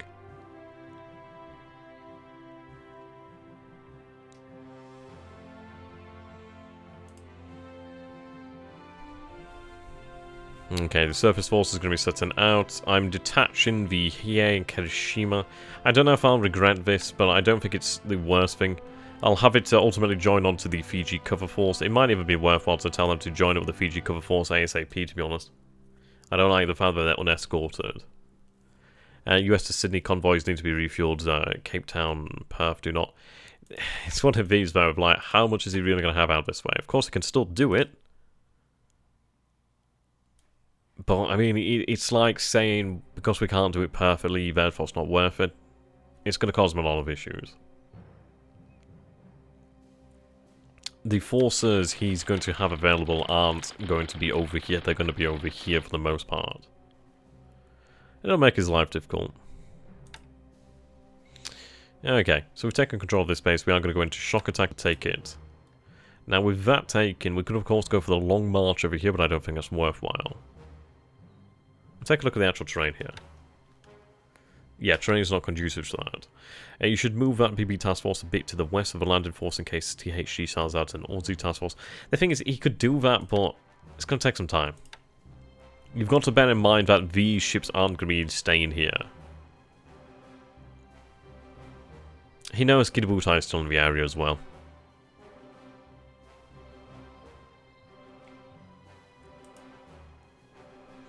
What we'll do then is we'll set this to a low threshold of threat, and obviously then once they are threatened, they'll pull out. They're set to home port of Luganville. So what we are going to do then is tell them to retirement allowed. So once they're finished unloading these supplies, they're going to head back over here to Luganville.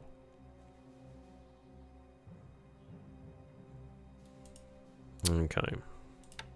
Now, I suppose at the end of the day, I don't know, it's one of these things. I suppose 2 battleships wouldn't be a bad escort, would it? So the 4th Infantry Regiment is going to head down here. It's also going to bring the 36 Engineer Unit. I mean, these troop transports here are going to be great. Good speed on them. Good capacity on them. They're going to be very handy. So this regiment's going to be ready. So once Commack has fallen...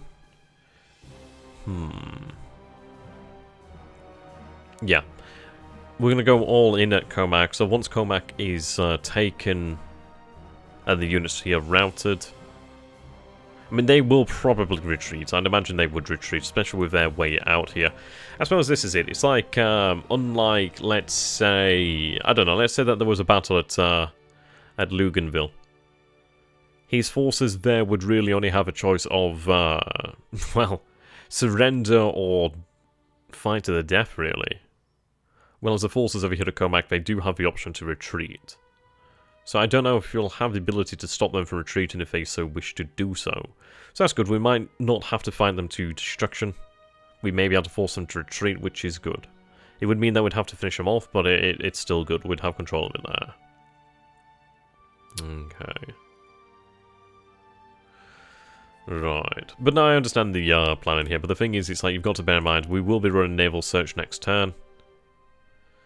Should ideally pick up targets. His forces are, for the most part, over here, as far as we know. He's obviously got a lot of his surface forces up over here with his carriers, so he's not going to have a huge amount available. The thing is, as well, we are going to have to run naval search, and the good news is we do have our E-13A1 jigs over here, so they're obviously helping out. Okay. And will you take the base itself at Luganville? I'd like to do so, actually. I'm half tempted to actually load up the destroyers to actually take control of these bases, because it would be quite nice to actually have control of these bases here as well. But we'll see. I think it's one of these. We'll have the... I don't know, it depends really. It might be days in it between this force landing over here or this force landing down here. But I think what we need to do then is begin to load up the 144th now, actually.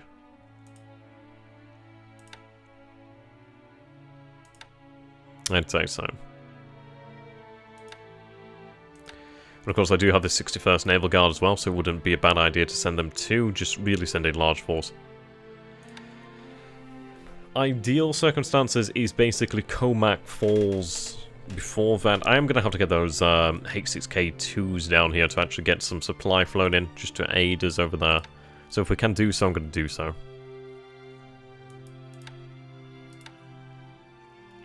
I don't think it's going to do them a lot of good, but it'll be worthwhile. There we go, transfer to Luganville. There we go, good. Good. There's a lot of competition for supply over here at Luganville, but we should be able to manage that. Once we obviously do have an airfield, I'm good. So we only have 4 of them available here at the moment. Right, so I'm going to send some supplies over here to Commack. If we can get some additional supplies in there, that's going to definitely help them out. So I suppose the thing is going to come down to, is he going to launch a counterattack here, and can he force our men off? I doubt it, and I doubt it. I don't know if Japanese forces actually surrender, to be honest. I don't know if that's actually part of a mechanic as to whether they surrender or not. I mean, if they don't surrender, then that's fucking great. But I don't know. No, actually. Okay. Retreats. If during the assault phase the defending unit is subject to high odds, it will attempt to retreat. The Hex retreater 2 must be able to trace a valid supply path to a friendly base. Yep, so this is it. And cannot be solely occupied by enemy units. In addition, the unit may only retreat out of a Hex across a friendly controlled Hex side. If there's no valid Hex to retreat to, or the unit fails a morale, fatigue, experience, and leadership check, the unit may surrender or disperse, cease to exist. Or if Japanese execute a Banzai charge. Units that retreat will lose supply and suffer more casualties. If a unit tries to retreat but cannot, it will be checked for elimination. Many factors are checked, including morale, fatigue, experience, leadership, and terrain. Troops and ATOLs will be eliminated if put into conditions that would require retreat to other terrain. Once elimination is triggered, if the defenders are allied, the force will surrender. If the defender is Japanese, each unit will make a test. If they pass that test, they will make a Banzai charge. If they fail the test, the unit will be destroyed. During the Banzai charge, the allied player gets to fire at the Banzai unit, and then the Banzai unit gets a chance to fire one last time on the allied player. After this last round of combat, the Japanese unit is eliminated. Fortress unit types may never retreat, and are destroyed if forced to do so. Okay, that's interesting then. So basically, if we're pushed into a position where allied units would surrender, we won't surrender, we will Banzai. It seems to be. I don't know whether that's active from the start of the game, but it seems to be so. So, yeah. As far as it goes for... I mean, that's fucking rough for him. So, even if he pushes us into a position where that unit, for example, could be eliminated, he's going to have to really take into account that unit will potentially Banzai before destruction anyhow.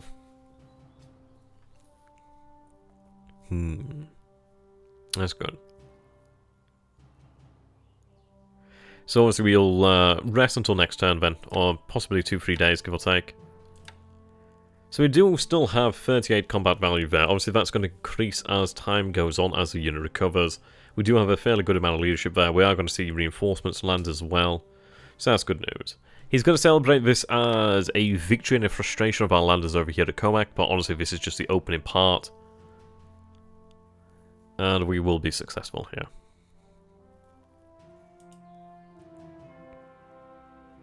Yeah, so Banzai charges the final extra attack to take him down with it, pretty much. Okay, so we're going to begin to load up the naval units and the regiment. Obviously if we're able to do so, of course.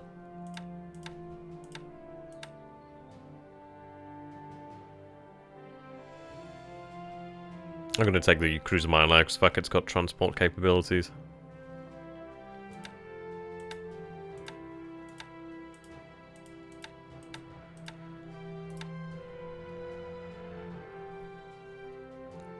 So that's 1800 capacity.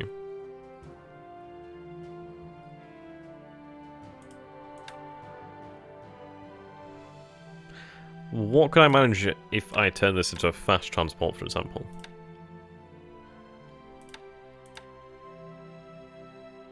That's actually pretty good there, 1600.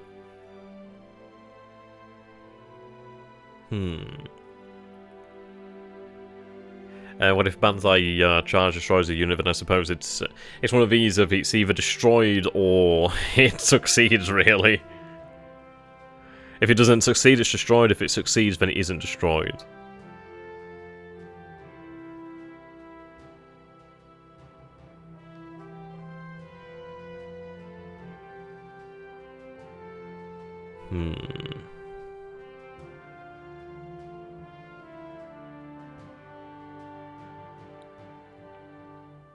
Yeah, okay. So what I'm contemplating here is... it might be worth it to actually do this. Like, have the battle... Well, I don't know, actually.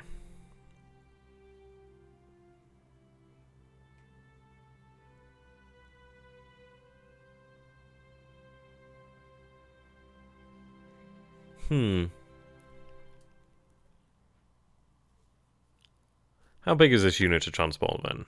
4100, yeah, fair size.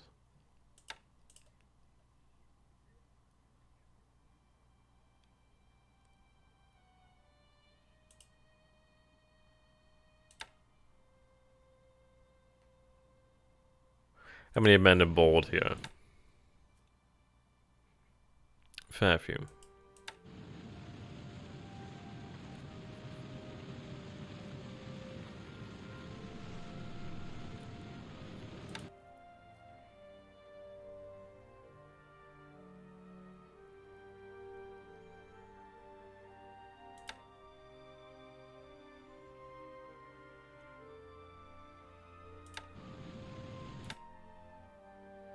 Right, you'll be ready next turn. It's not a great deal of capacity there.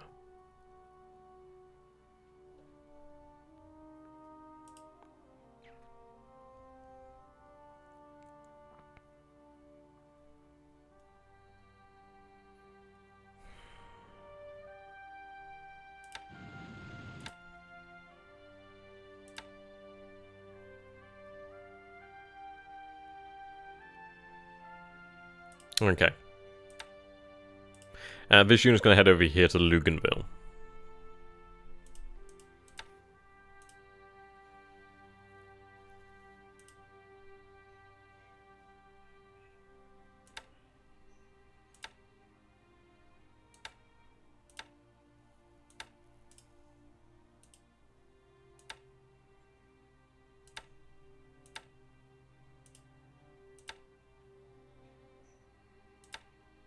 Right, remain on station. So we're going to refuel the actual force there. So that's going to be refueled. We'll have Hiei and Kirishima join in then.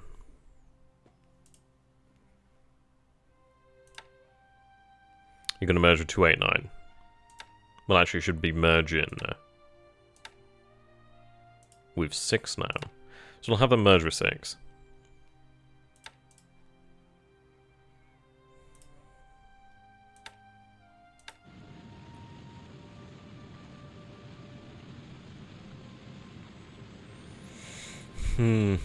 So I think what might be the best idea here is if we use the Congo class, so Hiei and Kirishima, possibly with some additional heavy cruisers perhaps, but we'll probably use Hiei and Kirishima as part of the amphibious landings, really.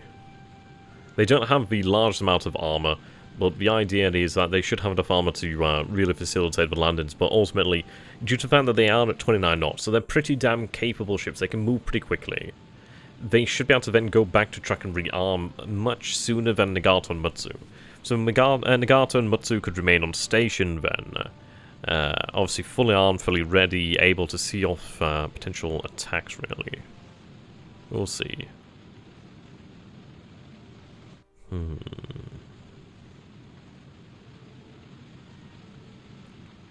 do you got? We'll have the regiment head over here then. How's the regiment actually faring?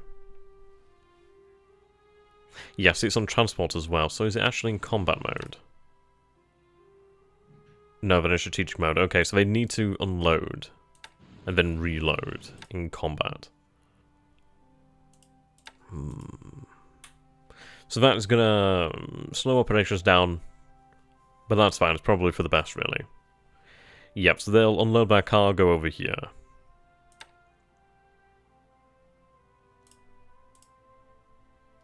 To be honest, and I suppose for the most part, what we'll do then is we'll actually have them meet up as well with 289. At least then we're going to be together and escorted, moving together as they move into the same location anyhow.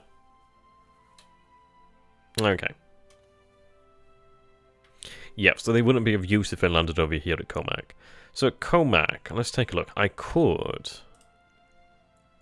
send an additional naval unit, which I think I will. So I think what I'll do then is I'll actually send the 61st Naval Guard. Yeah, they still have, yeah, some fatigue there, so I'll continue to rest them. They'll be fully ready tomorrow. This unit here will have ready. Still a bit of fatigue there, and disruption, but it's not too bad. So that is 1286.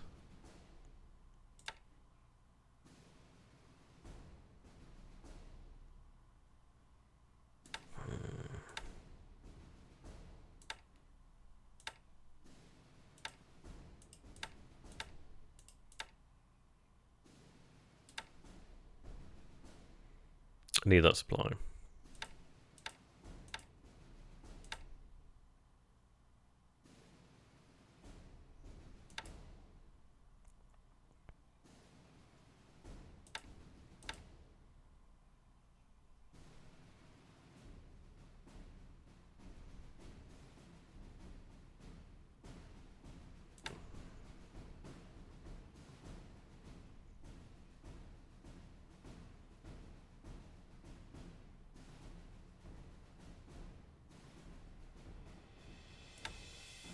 That should do, actually. They do have a fair amount of endurance then. Cannot dock due to size.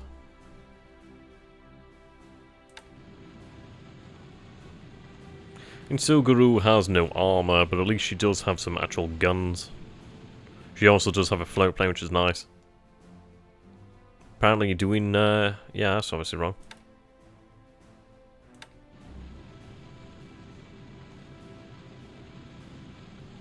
Okay, load up the 61st. Get plenty of room.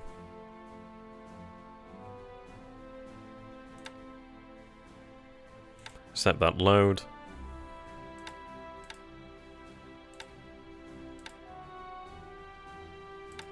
Right.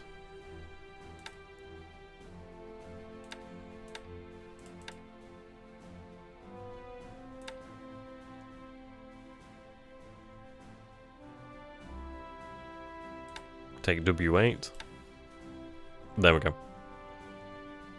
Right, so unload that cargo. Home port is Luganville, you're going to remain on station, that's good. I'm going to tell it to dock as well. Actually, undock here. You could dock and be ready then. Only 48 troops, but it would hasten that.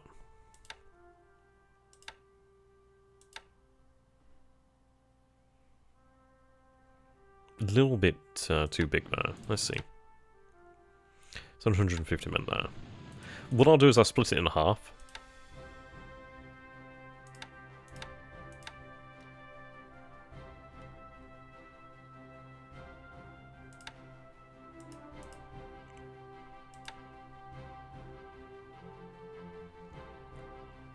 You're still too large, okay.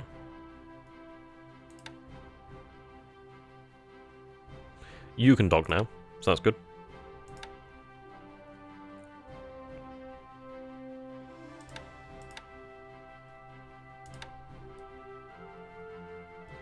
W7 here.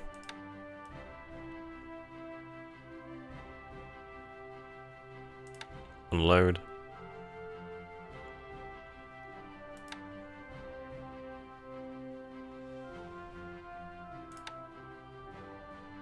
Right, disband when mission is finished, so your home port is now Luganville. Time to load. And does it matter if your base or engineers are in rest training? You need engineers in combat mode. That's when they're actually doing things, so you need to have them set in combat. Right. Yeah, I mean, if the infantry aren't moving, it's good to have them in rest, because obviously they can then upgrade and stuff then. Okay, so I'm loading here.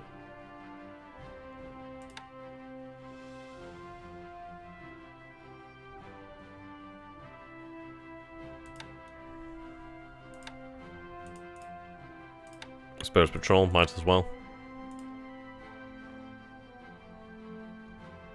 Yeah, there you go. Pete's coming out with some really good information there. Okay, so I'm going to say within the next week we'll be ready to land at Noumea then. So I think the best case scenarios here then, we'll have another 1,000 troops head over here within the next day or two.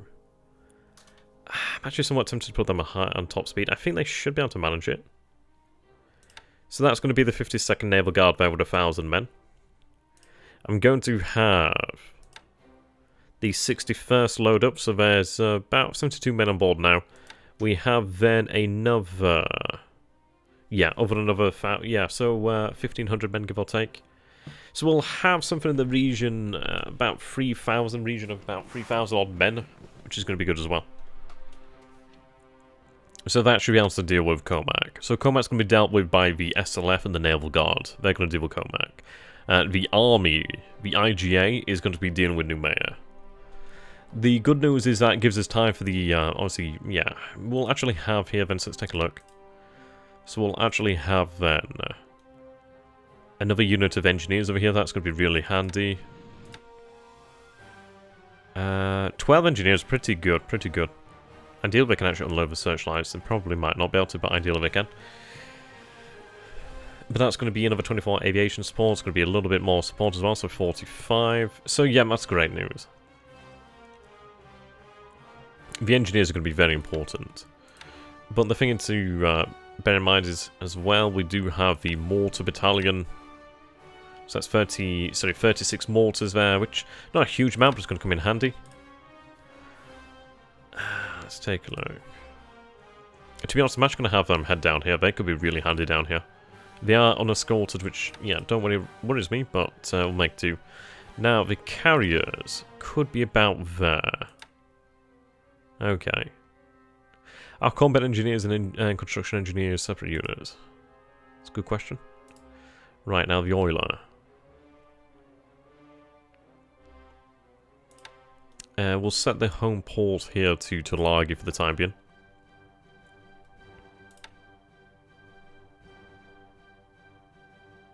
Right, for the love of God, do not load.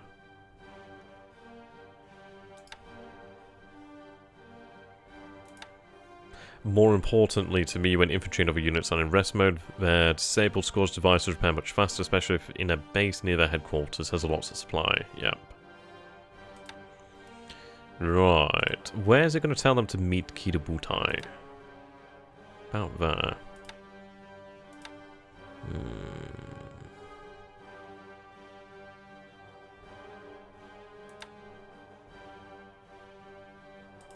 I might tell them to actually follow instead.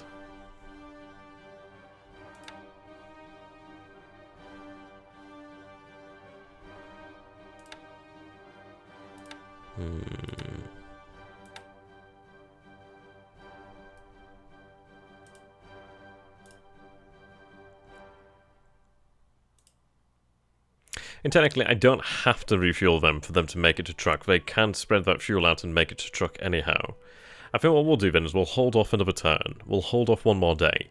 So we'll wait one more day then. Now, Kidabutai should be round about here then tomorrow. Which is obviously close enough for them to refuel pretty quickly, if I decide to do so. It's close enough where if he was heading from Tarawa, we might be in a good position to actually interdict him. Obviously, there's a lot of information here that we're missing here, but they're going to be in a position where they're going to be ideally within the area to potentially deal with American carriers for, well, heading out here. And is it going to be one of these things where we miss here in Kirishima? Maybe. But I'm hoping that by having it, well, we have double the carriers that he has. Obviously, we don't have full complement of zeros. We do have some A5 and 4s to make up for it. We do obviously have good rated pilot experience. We've also got a lot of great pilots, but at least we still have some. But we do definitely outnumber him in terms of the strike package that we could deliver. I suppose another thing is that at the end of the day, we aren't too far from truck either, so that's not too bad. So if we did take some pretty heavy casualties, at least we'd not be too far away then to actually, if the carrier survives, have it go repair, really. But I don't think he's going to do that. I don't think he's going to force the midway. He's not going to do it. I don't imagine he's going to do it. Right. But just in case, we'll have them here, then at least they can actually provide overwatch over here. Yeah, there we go. So we have the 21st Air Flotilla. These guys are going to be super important. We do also have additional AG, so additional auxiliaries are going to be handy. So we'll have the 2nd Field Artillery Regiment, so that's another 38 guns, but of course these are 75mm guns, so 36 of those bad boys. As well as another mortar battalion. So that's another 36 mortars there. The 21st Air Flotilla is obviously going to be super important. Super good. It's a shame that they don't have any engineers, but obviously that's a shitload of aviation support there. And it would turn Luganville into a full, bona fide base for us, really, once we had that airfield. I'd be able to run torpedoes from there. Also, we'd have a difficult situation getting it set up. Speaking of Midway, what's the current plan if it's attacked? If it's attacked, it's attacked. There's nothing I can do about it. He's not going to attack it. He might raid it, but that... it's not worth it. It has plenty of supplies. Has enough supplies to hold out. They are. I think they're building fortifications at a super slow rate. But the good news is, if we ever do decide to move a base force to Midway, at least we do have a size 4 base, a size 4 airfield, obviously only a size 1 port, but we do have a size 4 airfield, which would be brilliant. Decent amount of supply already there. I mean, how much can the island actually hold on to? Oh yeah, plenty. The main thing with Midway is it's denying it to him. I mean, I'd ultimately like to head out here to Johnson and deny Johnson to him. And the good news is, like, if we take a look over here, then, so we do have these patrols setting up. You're heading back. So we are kind of hoping for the fact that he might head back to Johnston. Yeah. The US can't do much invading in January 42. I don't know, saying about that, he's definitely preparing for something. He has a lot of his a lot of his actual transport, APDs, APs, obviously the passengers. I feel like he might be planning something to survive. I mean, that's personally what I'm thinking. I think that would make the most sense. It's not too far. He knows he has aircraft over here. He knows, yeah, he knows that if he takes Survive, then he's perfectly able to move here. I'd love to get a transport unit down here, an engineer unit down there. We might be able to do it then come in turns.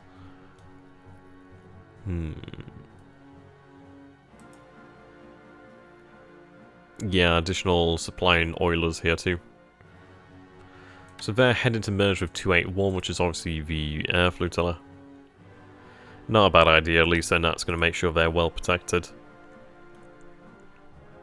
So yeah, we're not going to refuel Kitabutai. Kitabutai is going to continue to move up. I think at the end of the day, no matter what, Kitabutai needs to head to track. We're not far from track. It's 38 hexes away.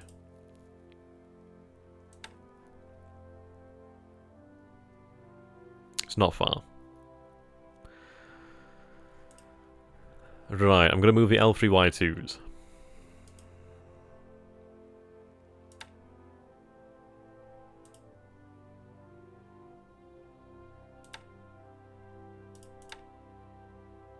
I think they've had some nice time to rest, at least. Yeah, okay, so... yeah, pilots can... I think pilots can get 110. Sorry, get 100 speed, sorry. Okay, can they make it to Kwajalein? Yes, they can. Okay, 3 of them are damaged on the way over, which is going to take about 4 days for them all to be readied. But the great news is now what I'm going to do here then is actually transfer this naval headquarters to track.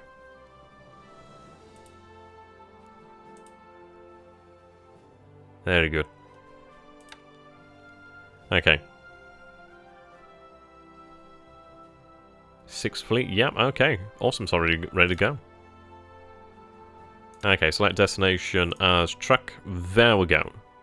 So these guys are going to be moving the 6th Fleet over to track now. So that's going to give us an additional 233 naval support over there at track, which will bring us up to, I don't know, something like 600-700-ish, something around that sort of region. Obviously, we are building up the port there. So the good news is we should be able to get track to a position where it can rearm basically anything, which is good news. The important thing here as well is when it comes to naval support is it definitely does help with repairman ships and really getting them back in action too, which is always a good thing. But I do have over here the 11th Air Fleet 2, which is awesome. I'm going to give them some additional torpedoes, to be honest. Bring it up to about 100. See that using about 100 supply there per 10. Boost that number to 100. There we go.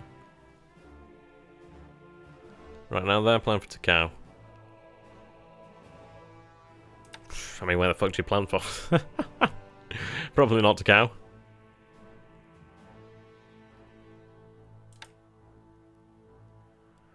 Huh.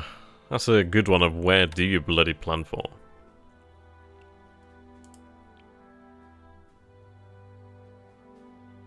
Airbase airfield expanding over there. Did the light cruiser move then? I think he did. Well, these guys are unloading over here. That's fine. Yep, they finally made it. Not a huge amount of fuel here, however.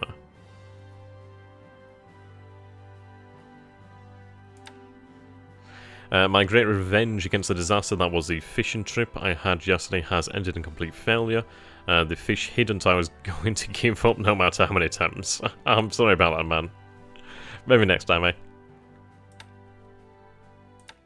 Oh, did I send that? Right. Okay, it's heading to Iniwatok. That's fine. Yeah, okay, so I'm going to transfer that unit over here to Iniwatok. We do have a size 1 airfield over here, which is all I need. Yeah. That I don't want him to just snag Iniwatok. Iniwatok? I love the name of that. Okie dokie. You're going to head back. You did make it here. Right, can you make it to track? Can you make it to Tulagi? Can you fucking make it anywhere? No, I tell you to dock up and disband.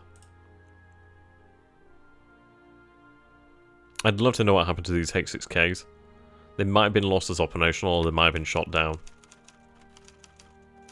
So if we take out ships lost, then let's see. Last turn was the Yaimei, yeah, whatever, Maru. He sucks, man. I mean, that's a nice ship. He'll be happy about that.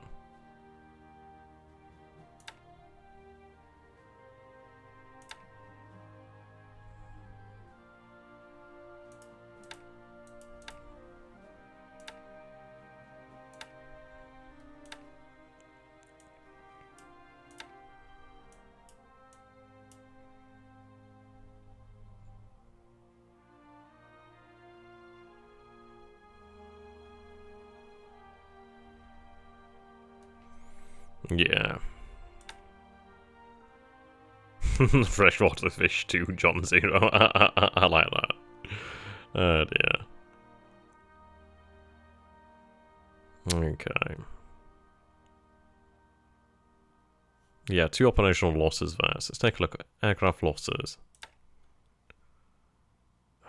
Apparently lost another B-17 here. Operational, supposedly. You know, I've not seen my H6K4s lost. What the hell happened to them? How strange, how strange. Yeah, real name redacted. So I lost the Ki-21 to operational. How are we doing over here, actually? Okay.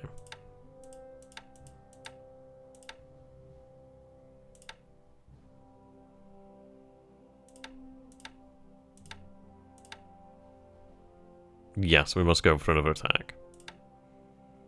The division's fatigue's building, don't get me wrong. But we must continue. We know he's pulling out. We know that's actually working against him, so this is the best time for us to attack, really.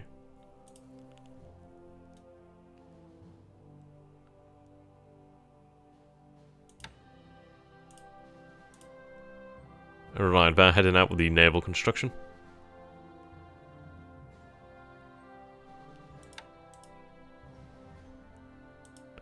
They're unloading here.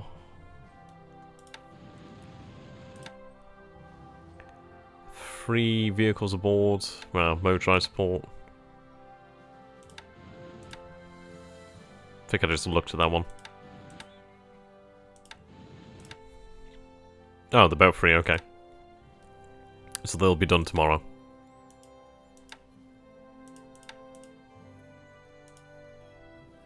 Good.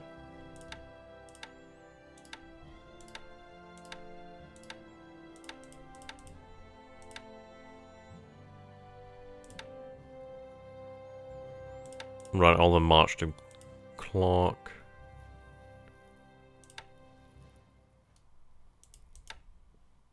Yeah, motorized support, that's fine. See you later then, Fron. Have a good one, my friend. Yeah, I'm not going to be too much longer here, to be fair. Right, so the Canada detachment's going to take Ibar tomorrow. These forces are still obviously making their way up. Yeah, they're getting there pretty quick. Ah, finally, at last. At last, at last, at last. Wait, where was I sending my unit? think I was sending that to Manila.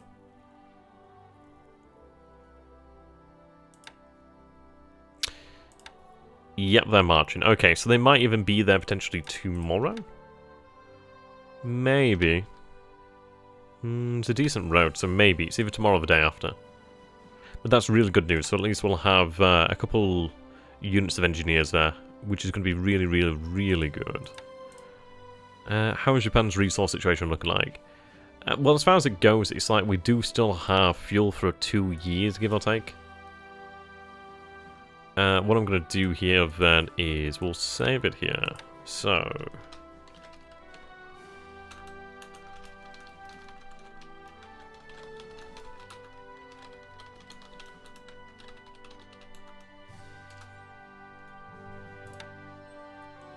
take a look at that tracker.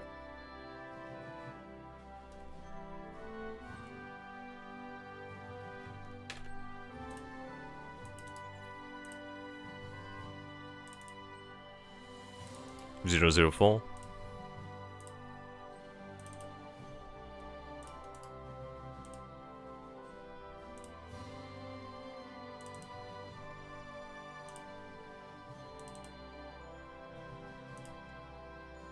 Right, there we go. 004. Save. Run the tracker.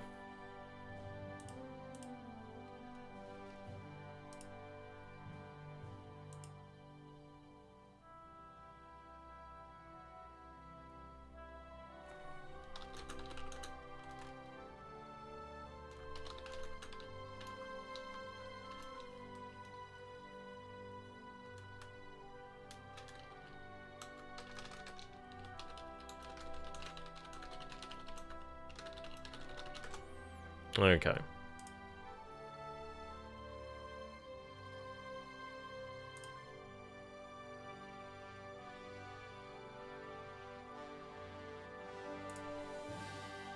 Right, here we go. See you later there, John. Have a good one, my friend. So we'll load the current turn.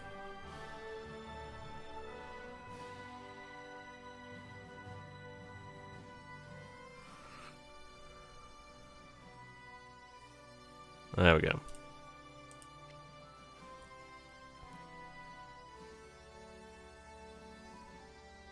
That's good to see the fortifications expanding. Definitely need to get these bad boys out. That sucks.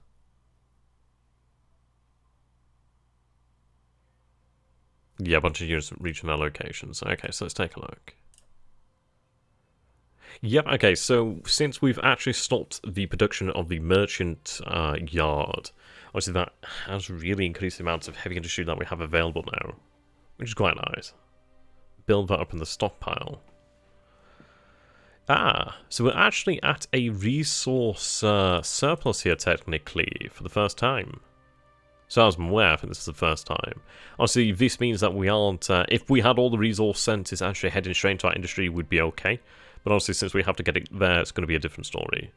Just wondered if you can increase air production or something further, because like you said, it's a war of industries. We are already on with that one. We definitely are already on with that one. Can you compare the float plane A6M2 to the N1K1? Yeah, sure. Can do in a few moments. Yeah, we're definitely on with that one. It's just going to take some time to increase. It's really the oil and fuel situation. Once we get those sorted, then it's really just a war of trying to actually get it into Japan. That's the issue. Okay.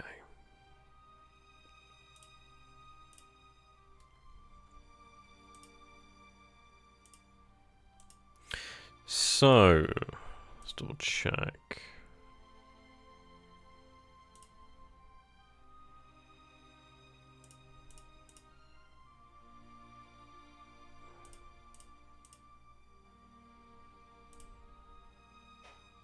So in Tokyo at the moment we have 117 days of fuel, in Osaka, Kyoto we have 185.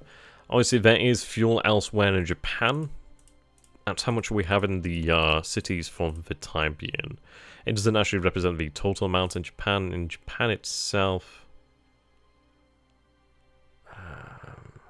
fuel and oil. Well, supply and fuel. Japan. Yeah, so we have over 2 million units of fuel stored in Japan. We do produce about 8,055, but we need 12,000. So we are losing 4,000 a day. So the moment we do have 180 days, give or take. Roughly. Which is a long time. You can imagine that's going to take us a very long time to get to that point. But yeah, we'll have things moving. We are going to probably be fair. I'd imagine we'll probably have control of the Dutch East Indies by that time. Right. I mean, aircraft production has been consistently increasing.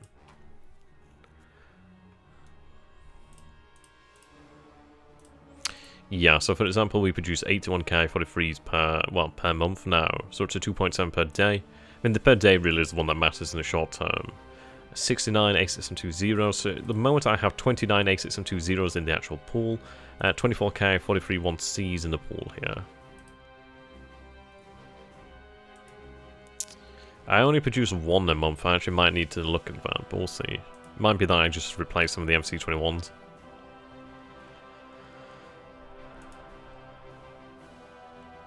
I have yeah, I need more of these guys. That production needs to increase, really. It is getting there.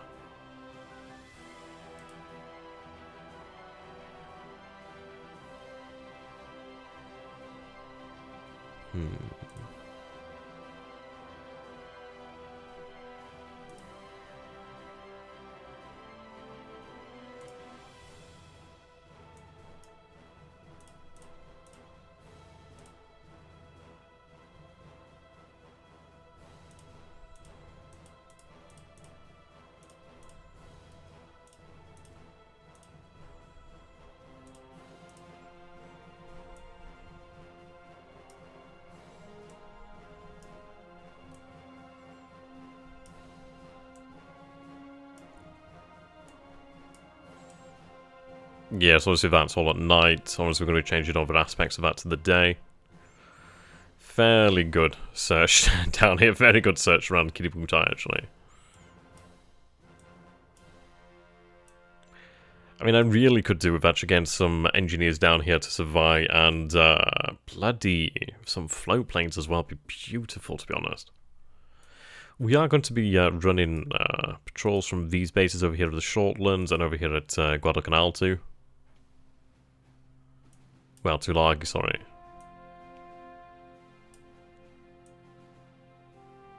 Technically I have something at Midway, but obviously it's not operational right now.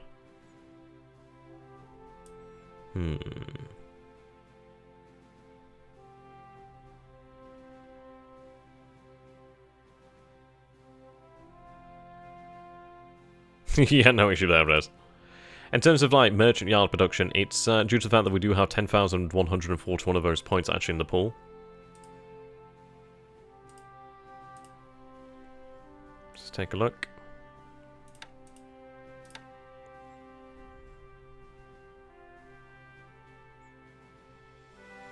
Yeah, so we have 10,000 points there in the pool. We have 167,000 heavy industry points there.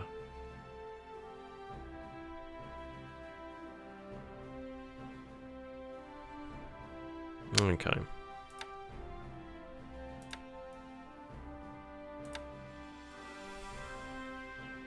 Bloody need that supply there.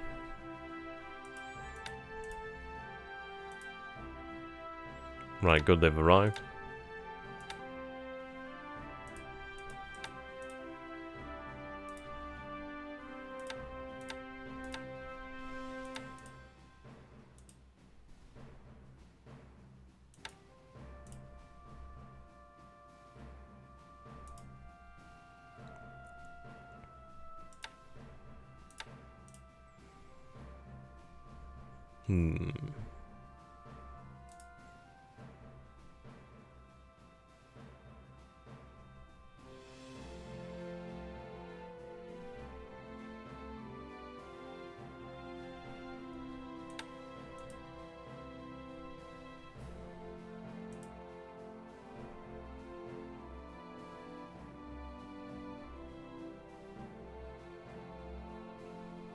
Fusan's not too far from a size 7 port now. So you're going to put merchants back on when the pools run low? Yeah, pretty much. Pretty much. I mean, we'll do the same with armaments once we get to that point as well. So armaments, we are at 5,520. Vehicles, fucking hell, I wish I knew what was going on with vehicles. We are expanding vehicles. The thing is, it's like, when it comes to the supply situation in Japan, it's difficult for us to get the supply to the bases where we need it at the moment due to the fact there's a lot of expansion of industry going on in Japan. We might take a look at further expansion in the future of other aspects, but it's one of these where, is it going to be worthwhile? But,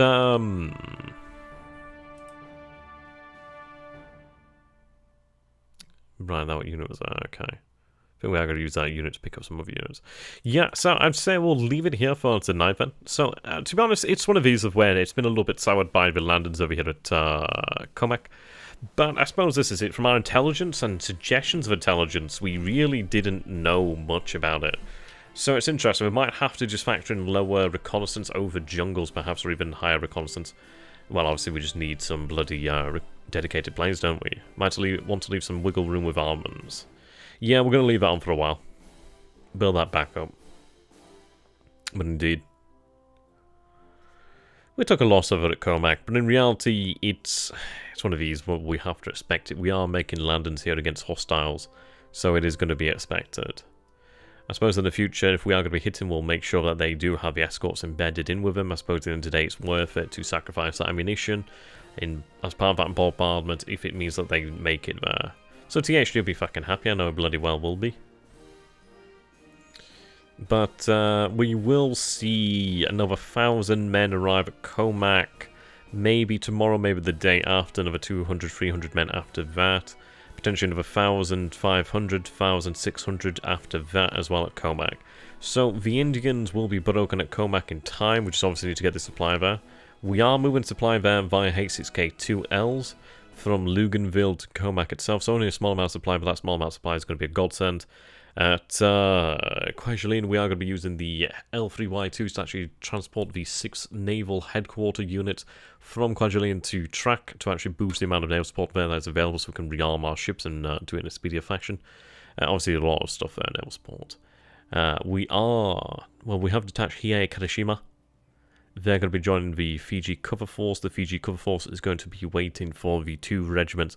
And this is it. We'll have 2 regiments. We'll potentially have, by the time they're ready, the 2 mortar battalions, potentially a field artillery regiment as well. We do have armor on its way down here, so 150 armored vehicles are going to be on their way down here as well in time. So, it depends really. We might want to look at running the operation with the artillery and infantry, or we might want to wait until the armor arrives down here. But either way, the 21st Air Flotilla is going to be arriving in the next couple of days, which is good.